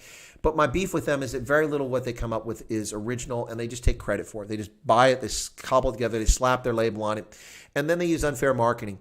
So my real beef with Microsoft dates back to Internet Explorer, the early versions of their crap software that never worked, and how they drove Netscape out of business when it was a $643 million a year revenue company that was profitable, and then driven out of business because of the way that Microsoft used its monopolistic practices. And of course, that's how Bill Gates and Microsoft made their money and Paul Allen made their money from the very beginning. For folks who don't know this, let me share this about Microsoft. When Microsoft hoodwinked IBM into buying an operating system, which they had just purchased themselves from a third party, and Paul Allen and Bill Gates fiddled with it, fixed up just well enough to sit in a hotel in Florida and brief IBM, who was desperate to get an operating system to compete with Apple, which was out on the market because they had no PCs. They were just mainframes and things like that and big servers. They wanted a PC. And the birth of the IBM PC was possible as quickly as it was because IBM did not write an operating system. There were several operating systems out there, Dr. DOS, MS-DOS, which is what these guys had, and several other versions. What Microsoft did under Paul Allen and Bill Gates is they sold it to IBM. And of course, the moment that IBM adopted anything, it was the de facto standard in the industry because IBM was the colossus well, there was others, Data General, those, but IBM was a colossus. And so IBM adopted, and the deal was when they sold the operating system, because everybody had to have Microsoft now. If you wanted to get a PC, that's what IBM had. They had MS-DOS. So that's what you needed for your PC. So starting in 81, when they started selling these things, people went to Microsoft and said, we want your operating system. But a lot of people who bought PCs back then would want, say, Dr. DOS, which was more stable, more reliable disk operating system. Now, Microsoft would sell a company that makes PCs. Fine, we'll sell you our operating system, but every time you sell a PC, you have to give us $50. Now, that doesn't sound evil, except when you realize that if I build computers in my garage, and I have customers that want Dr. DOS. I buy that from Dr. DOS, 20, 30, 50 bucks, maybe it's 60 bucks. I put it on there, it goes into the price, and I sell the PC that I've assembled. But I have to pay Microsoft $50 now because that's how they license the software. I had to pay them for every computer I produced. And what does that do? It drives all the other operating systems. That's the monopolistic practices. That's the underhanded, unfair, anti-capital position that Microsoft took. And that's how they amassed billions of dollars at the get-go. And then from there, they tried anti-competitive practices like they did with Internet Explorer. So if you're wondering how I feel about Bill Gates, that's why I feel the way that I do about Bill Gates, because of that. That's not capitalism.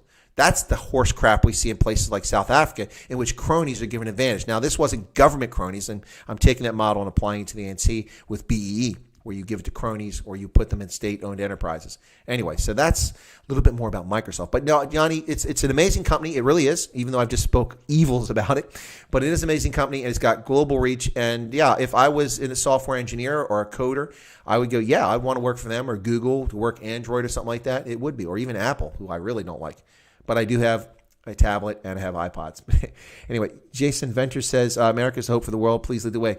Yes, it is. Hopefully we can lead the way and get Trump reelected in the fall and find some way to stomp down on the wrong behavior of leftists who are trying to undermine America's position in the world and our domestic tranquility.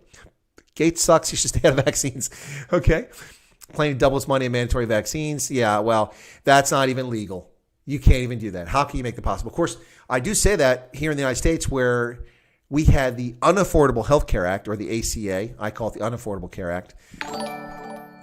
Phil Cook just subscribed. Well, Phil, thank you for subscribing to the channel and getting that. Now, that zombie's a little larger, and he's a little further down the hill. So when you subscribe, you're there. But when a super chat comes in, that zombie's at the top of the mountain heading towards the peak. So he's got a little bit shorter, easier path to get to the top, to look for those non-existent diamonds in the Mahalisburg. But yeah, so anyway, so enough with Microsoft. Let me see. Bobby, you cannot reason with them once they've been indoctrinated, do not care, they emote and destroy. Yeah, I think we're talking about people who you can't have a conversation with, which was the discussion earlier. Willem says, do you trust Snoops when fact-checking? Not entirely sold on them. Good question, though, Willem. There's a lot of fact-checking services out there. Some are better than others. Bobby B says Christopher Columbus traded with and had some nice things to say about the first tribe he came across, or the diary was full of... No. He did. But, of course, the Spanish and their others on the boats who came with them did bring diseases with them, which devastated local groups. And then some of the sailors that Columbus left behind abused Indians, and it created a toxic environment when Columbus came back. Some of his actions weren't particularly good. So, yeah, it's legitimate to have a beef against Christopher Columbus. It's not legitimate to tear down a statue over Black Lives Matter. That's nonsense. Here in South Africa, they vandalized Gandhi's statue for being colonial. Exactly. What the heck? Variable Vision agrees with my view on Churchill and FDR. Well, thank you. Jason Venters says vote. Yes, please do vote. South Africans, you have a chance. Botswana, you've missed your chance. You didn't get a chance to unseat the Botswana Democratic Party. Not that I'm encouraging, but you lost your chance. They didn't lose, and they're still in power. But in South Africa, you have an opportunity in 2021 for municipal elections to unseat the African National Congress in the major metropolitan areas. And if my analysis at this point bears fruit, it is correct, the African National Congress will not have Cape Town, Nelson Mandela Bay, Pretoria, or Botswana, or Johannesburg under their control in 2021. All of them will be under majority control of the Democratic Alliance. Does that mean I'm a fan of the Democratic Alliance? No, I'm just reading the tea leaves. And then I would encourage and would hope that once the Democratic Alliance defeats the ANC in those metropolitan areas in the 2021 municipal elections, and you all go out and vote instead of being amongst the 3 to 6, 7 million people who don't bother to vote, including a large number of white liberals in South Africa. If you go out and vote, then the DA would be wise to include other parties as part of a coalition, so long as it has a majority in a town. Now, if it doesn't have it, it might have to out of necessity, but I would expect to have a majority in each of those towns. And it would still be in their interest to invite the UDM and potentially the Inkatha Freedom Party and or the Freedom Front Plus to be part of a coalition against the ANC and for law and order and for service delivery for South Africans. But that's just my take on it. Let's see. Yanni says, agreed. Way back, I was also a Netscape Navigator user, early 90s. Yeah, I used Netscape all the way until the end when they went down, like 98, I think it was. I also like Netscape's mail client for POP3. It was the best mail client I've ever seen back in those days.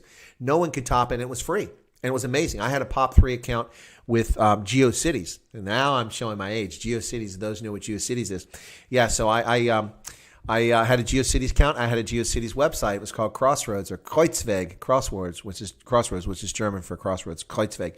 And I did it about travel, and also I wrote news articles about the Iowa State Cyclones basketball team. Many of the players were actually students in my class when I taught at Iowa State. So yeah, 1995, I was teaching at Iowa State University, and the World Wide Web was popping on the scene, ladies and gentlemen. Netscape rocked. Jim Clark and Anderson, Mark Anderson, were amazing. Now, Jim Clark also started some other fantastic startups in Silicon Valley. A legend out there. Robert says the ANC would not allow the secession idea. I would move Western Cape in a heartbeat if it happened. Well, let's talk about that tomorrow, Robert. Please come on the stream tomorrow and join us with Phil Craig, when we'll talk about secession tomorrow, and we'll see how it goes and see what he's got to say, and maybe we'll be convinced or maybe we won't. And if you are already convinced, maybe your opinion will change. We'll see. But we'll be inviting him on tomorrow. And he is not Afrikaans speaking. He's an English-speaking white South African, so we'll see what he's got to say.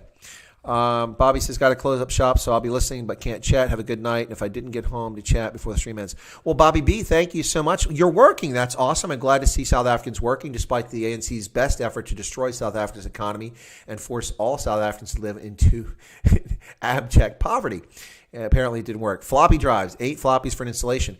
Hank, yeah, well, I used cassette tapes to load an operating system. The Commodore CBM, or Commodore Business Machine, and the Commodore PET, Personal Electronic Transfer, required me to load cassette tapes to load Microsoft DOS operating systems. That's right. Yeah, I can go back quite a ways with these things, folks. Yeah, I used to build computers, and I used to write code in BASIC and other things. Yeah, anyway, so dark days. Yep. Trump destroyed the American image. Okay. How so, Jason? Please share that. Been learning Linux. Linux is awesome. Eugene Nall just subscribed. Well, thank you very much for subscribing, Eugene. Got the zombie running up the Mahalisburg again. Actually, I was going to change that, but I really like the Mahalisburg with the zombie going up there, so I'm going to leave it. Adios, amigos. Cheers, Chris. Great stream with the Caracal earlier. Well, thank you, Paulie. Thanks for being in. It is getting late in South Africa, so it's now, you guys are like 11 o'clock there, I believe, in South Africa. Let me just peek in my browser. Yep, it's 11:06 in South Africa, so I'll go a bit longer if people like me to. Hank, Variable Vision is asking a question, but does what still exist? Oh, GeoCities. No, GeoCities is gone. Yanni, you are correct. Yanni, you know your internet history, IT history. Of course, you work in that business, but GeoCities was purchased by Yahoo, who squandered GeoCities. Of course, Yahoo squandered many other things, including a photo sharing site, and now Yahoo doesn't even exist. Yes, it's out there. It's one of my email addresses. Yahoo belongs to Verizon. Verizon is an American telecommunications company that has missed the plot too. Why isn't Verizon known in South Africa or in Angola or in Nigeria like MTN is known in Nigeria? Because they lack vision, and they sit here in America where they're comfortable raking in the money off of guaranteed fees coming in for fixed landlines and for their mobile services and for internet. Yeah, but they don't bother their FiOS system for internet, but they don't bother looking to Africa. Yeah, so Verizon owns Yahoo, and they keep trying to stick ads in there. We'll see what will happen. I've had a Yahoo account since 1996, and I've had a GeoCities. I still have that email address. It just gets forwarded automatically to my Yahoo account since 1996. Yanni says, I have a photo when I was 3 years old playing on a Commodore. Oh, stop it, Yanni. Stop it. If you hadn't been super chatting, I'd give you a lot of grief right now. Kevin Ship. No, I've not heard of Kevin Ship. Jacques, who's that? Ultimate Sharpshooter says, be honest, Bing is the best search. You guys. Verizon, what a bunch of yahoos. Now everybody's having fun with the tech stuff. That's really good stuff, guys. There. Tell us a war story, Chris. Okay, let me see. Do I have a war story to tell? Most of my war stories are Africa. They're not really war stories. They're a better one. I'm here all night. Yeah. Tip your waiters. I'm here all night. No, just seriously. Let's see a war story. Well, this isn't really a funny war story, but just to put things in perspective. So people like to whinge, right? It's just a natural human thing. They like to complain about things. And, of course, South Africans, you know what I'm talking about, because just like Americans and Nigerians, you guys love to complain about things. That's true. Be honest. Let's be honest with each other. Americans are the same way. We love to complain, and so do South Africans. I tell people, once you get to know South Africans, be ready. They're very funny, for the most part, and they love to complain. They love to whinge about things, and that's just the truth about South Africans. But it's the same with Americans, so let's talk about that. So I was a young lieutenant in the first Gulf War, and I went on the advance party. So I went down there before my battalion deployed to set up, and I stayed in what was known as Cement City. It was a cement factory, and it was very austere. We had a big, open area to eat mess. We used these pit toilets, and we had no cell phones. We had no phones at all. We couldn't call home. And it was austere, but I mean, it wasn't bad. We weren't in combat yet. And then I later found myself going out to the desert near King Khalid military city in what was like the surface of Mars, flat, red soil, oxidized with a few little pebbles here and there, and not a single grid line of elevation anywhere. It was, as far as you could see, it was flat. And so I set this camp up. We built the toilets out there. We staked out where the headquarters is going to be for the unit arriving, all these things you do on an advance party. And it was pretty austere. We ate cold rations every day. We heated them up, and that was what we did. And then eventually the main body came in. Well, after the main body came in, we moved from that assembly area to a forward assembly area just before the war. Now, before we went there, the Army doesn't trust a single officer to carry the money and to buy things. So we have what's called a field ordering officer, and we have a Class A agent. The Class A agent is the one that carries the money, and the field ordering officer is the one that actually buys things. So in theory, you're supposed to say, you can't buy that, it's prohibited. You can't spend, so that's the idea, so 2 officers. But my issue always with this is that it's just as easy for 2 officers to be corrupt as it is for 1. They just divide the spoils or buy things they're not supposed to or put it in their pocket. But neither I or my colleague were dishonest. So what I didn't know is that my colleague was actually, he's a first lieutenant, I was a second lieutenant.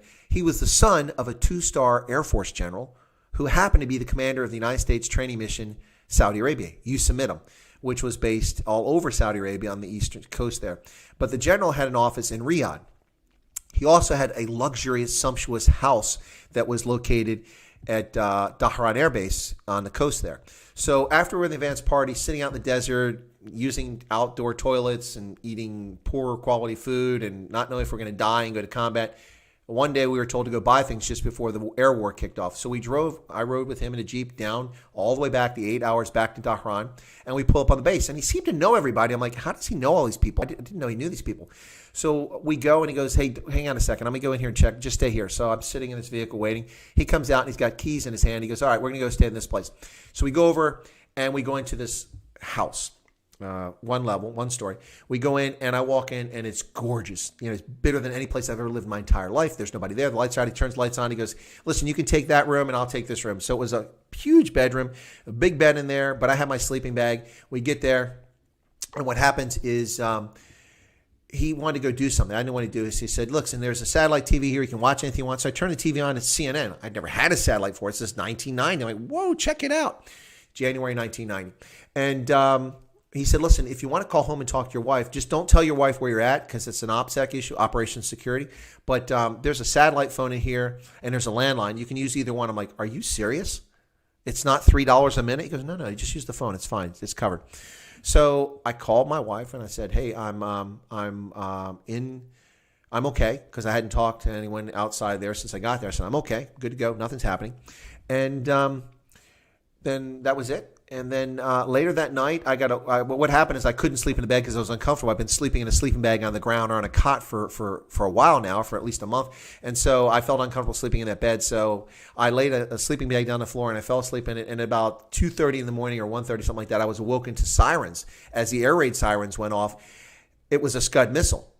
And so the Scud missile was inbound, and of course they brought the Patriots, and so they're trying to shoot at. One of the Patriots fired at this Scud missile, which many of you saw on television later on, but you didn't know that Chris Wyatt was on the ground as a young second lieutenant with short hair, brown, not gray, had none of this Pete Retief beard. I was on the ground there. He was still not back. I don't know if he went to see his father. I didn't know his father at the time or what he was doing, but he wasn't in the house. And I woke up the air raid sirens. I looked outside, and I saw explosion in the sky, and I saw this thing come hurtling down and land. Now, this Patriot didn't actually hit the missile, exploded near it, but they covered it as if it actually had taken it out.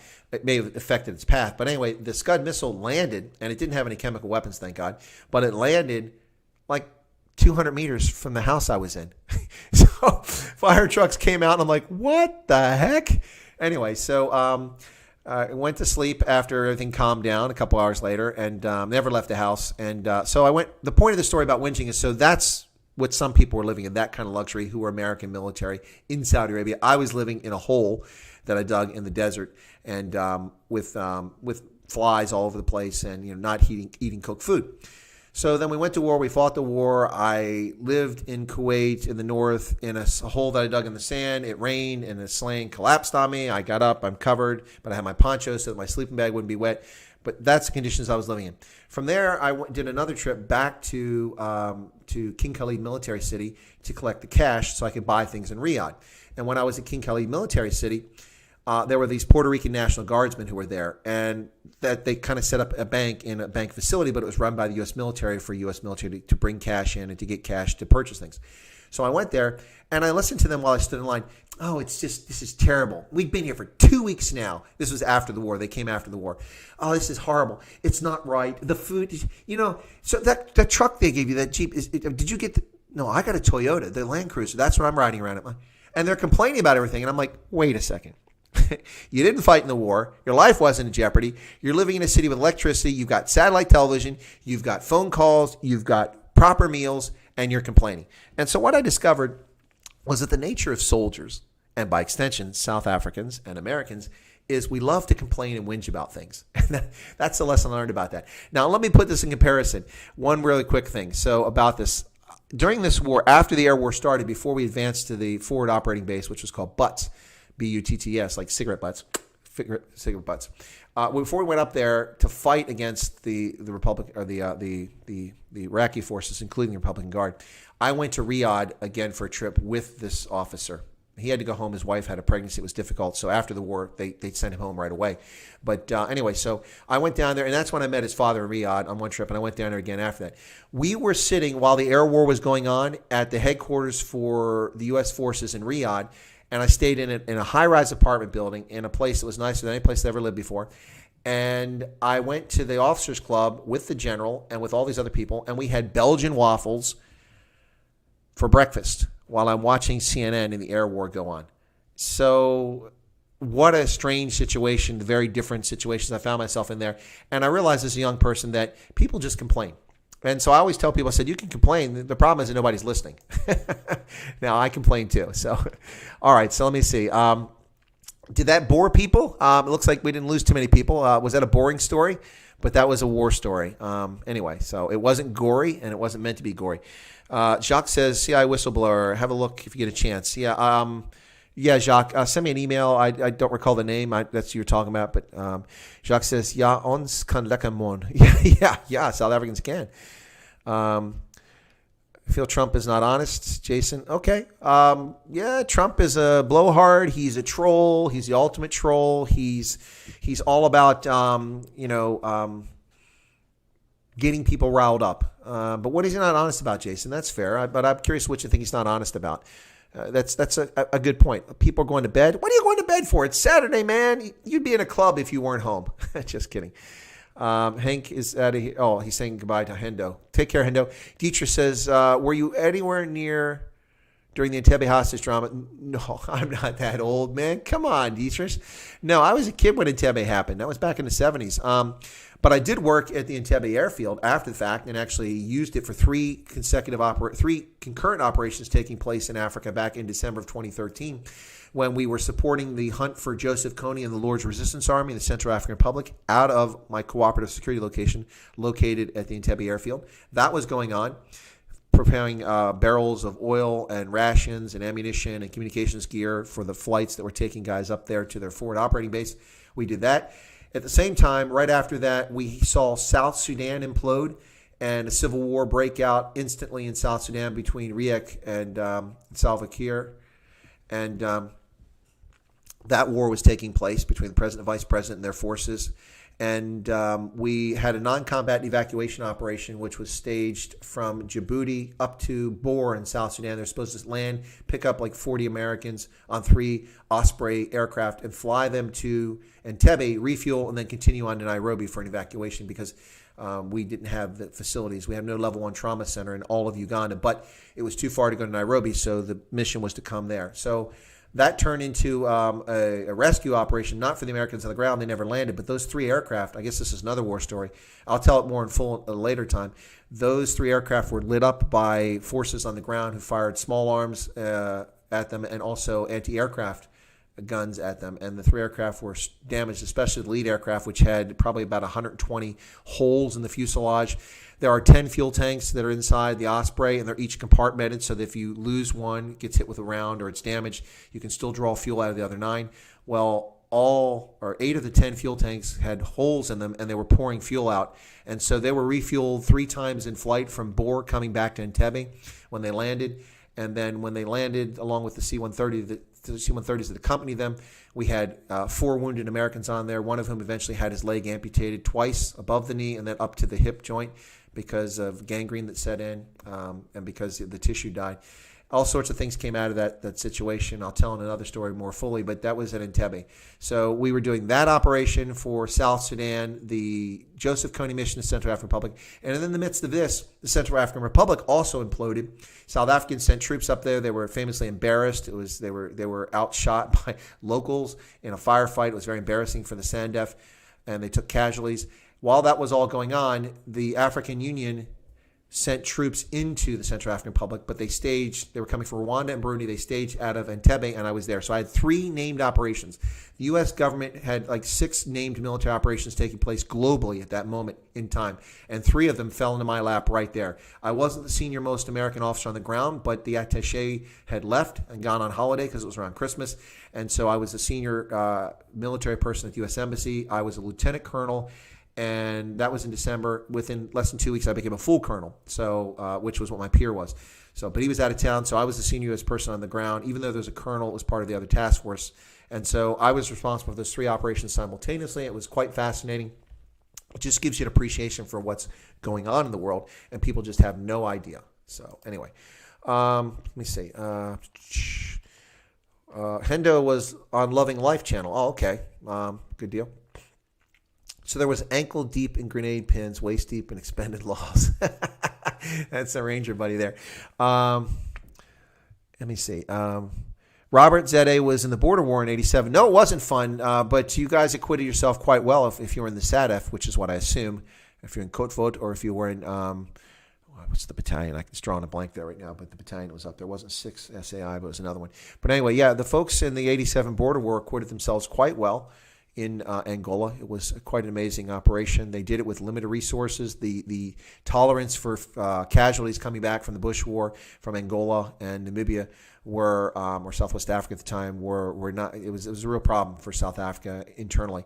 Yeah, Dietrich 76, Soweto, I'm going to guess. That was a real war. Went on for about 9 months. Stevie, behave yourself. Jock is gone. Okay, see you later. Have you ever shot an R1, R4 rifles? No, I have not. I've seen them up close, but never had the opportunity to shoot them. I'd like to try it sometime. Variable Vision says, I understand the U.S. Army is replacing the SCAR L. I'm not sure. I don't know the answer on that one. That's probably true. 32nd Battalion. Ah, there you go. Buffalo Battalion. There you go, guys. I've got lots of books on those guys. Recce's. Tough mission there. Tough mission. Well, that's interesting stuff. Got a lot of folks that spend some time. So I'm not the only gray beard in the crowd. That's good to know, ladies and gentlemen. Okiyama om mas ekmut hansla. Oh, you're going. Okay, you're done. You're going to bed. All right, Stevie. Sleep well. Well, folks, thanks for tuning in. We still got quite a few folks here. Got any questions? You can ask a question. I think I'm doing a good job. Vutzarko, 32nd Battalion. Really? Cool beans. Interesting. Robert's tired of lockdown and the regulation stuff. Well, aren't we all? But the good news for me here, I guess, is that York County, Pennsylvania has gone to green as of yesterday. I didn't even know that. I heard that from a police officer today who shared that with me. And I drove around, and I'm not really sure what's changed, although a lot of people are out and about, which is definitely a change, and I'm sure they will be. There's a 32nd Battalion website. There's a couple of them, actually. I don't know if it's not really official because it's not in the structure anymore. But yeah, what happened in Namibia and in Angola is fascinating from a historical perspective, and I'm a historian, so I really, really enjoy it. Anyway, so any other questions, folks? We're coming up an hour and 47 minutes. I'm going to go to 2 hours, so we got about 12 minutes left. If you got a question, you want to jump in here. Christine, your dad drove an Eland and a Rattel. Oh, listen, guys. So there is The War for Africa by Fred Bridgeland, who's a Zimbabwean, a white Zimbabwean. You may be familiar with him as an author. He wrote The War for Africa, which talks about Angola and South Africans and Cubans and the Russians and East Germans who were there. And there's a description in there by an intelligence officer for the battalion, and he's explaining about how he was in his Rattel, and he was taking all these reports over the radio and trying to analyze all this stuff. I have that quote, and I used to keep that in my office when I was an intelligence officer, because that was 85 to 87. and when that quote was from, the time it covered, and I became an intelligence officer in 1989. So when I became a battalion intelligence officer, I always kept that quote about all the pieces of information, how an intelligence officer has to take the stuff out of thin air, reports from recce, reports from scout platoon, reports from units engaged with the enemy, reports over the radio, other information being fed into you. In the meantime, your boss is screaming, what's going on? We're taking artillery. Who is this? What unit is that? What can we expect? And it was amazing. If I find that quote, I've got it. I'll find it in Fred Bridland's book if I have to, but I've saved that as a document and I've kept it. And I'll read that to you sometime. And you'll get an appreciation for how difficult it is to be an intelligence officer in a combat situation. Yeah, it's something else. Let's see. Okay. When did you get your channel monetized? Vihan says, I did it this week, Vihan, because, well, okay. Interest of full disclosure, ladies and gentlemen, I always intended to monetize the channel because it wasn't supposed to be this stray voltage sort of kind of public service where I'm just sharing with people my experiences and answering their questions and giving an outside view of South Africa. It wasn't supposed to be about just South Africa only. My channel was about promoting my strategic consultancy, the Indaba Africa Group. So it was always going to be monetized, so it would support itself and pay for some things. But a lot of people, when I say a lot of people, ladies and gentlemen, I just went over 3,000 subscribers, so ooh, yay, cool. But of the 3,000 subscribers, I've dozens and dozens of people like, why don't you have Super Chat? Why don't you do that? And I told them it's because I had monetized the channel, but the requests kept coming in and people liked the Super Chat. And I know it's a lot of fun in some channels where people e-beg for it or they have fun with Super Chats.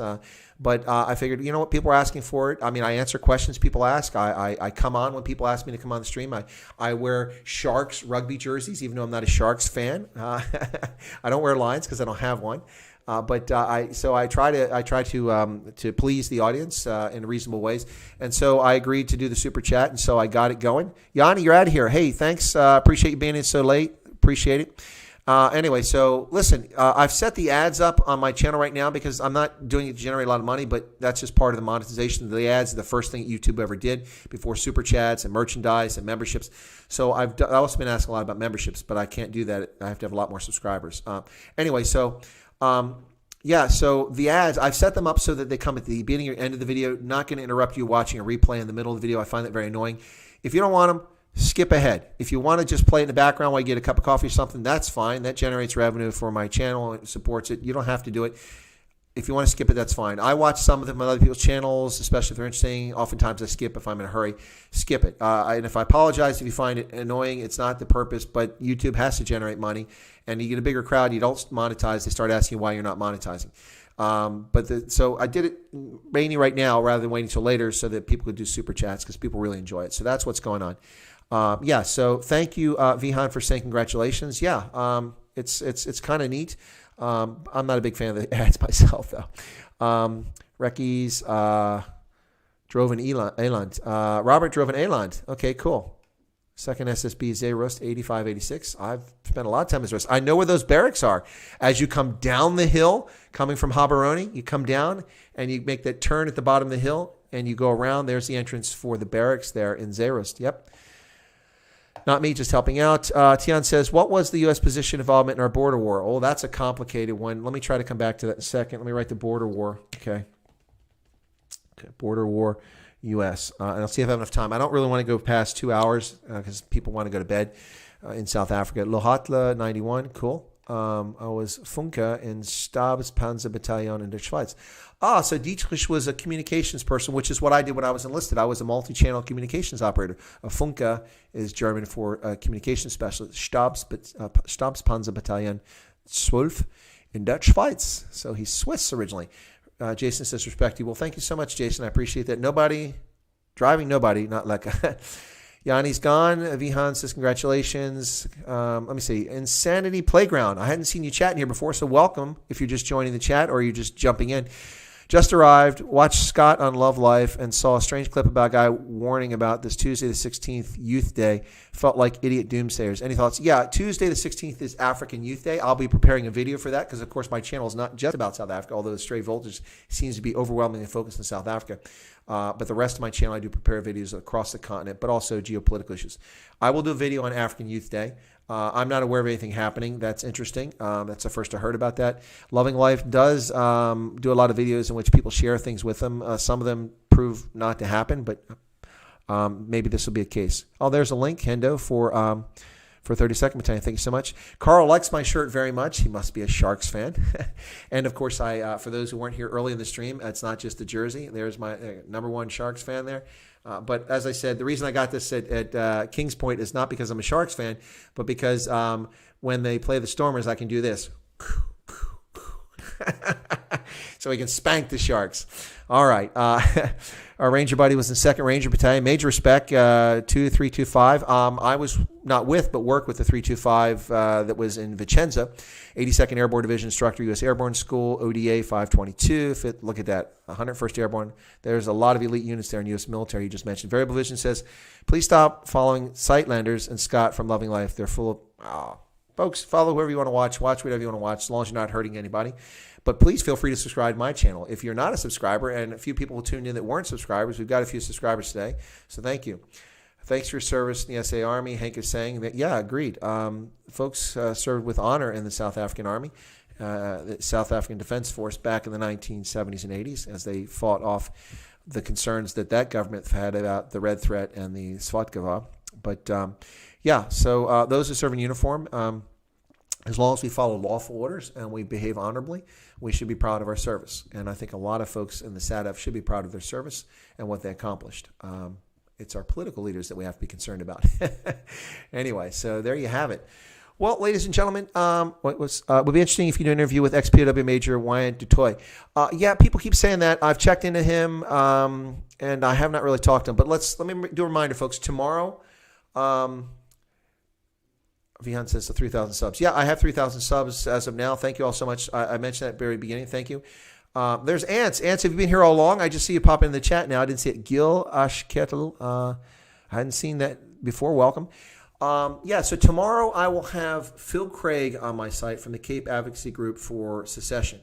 And we'll be talking about Cape Secession. And I'm a skeptic, so we'll see what he's got to say. Please tune in tomorrow. I know this is a topic. The reason I'm doing this is because my subscribers have been asking for it.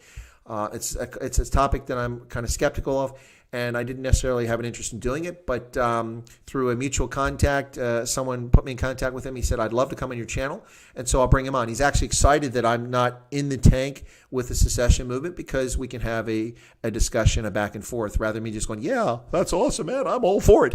That doesn't mean I'm opposed to it. It just means that I'm not fully informed on it from my perspective. So we'll see what he's got to say.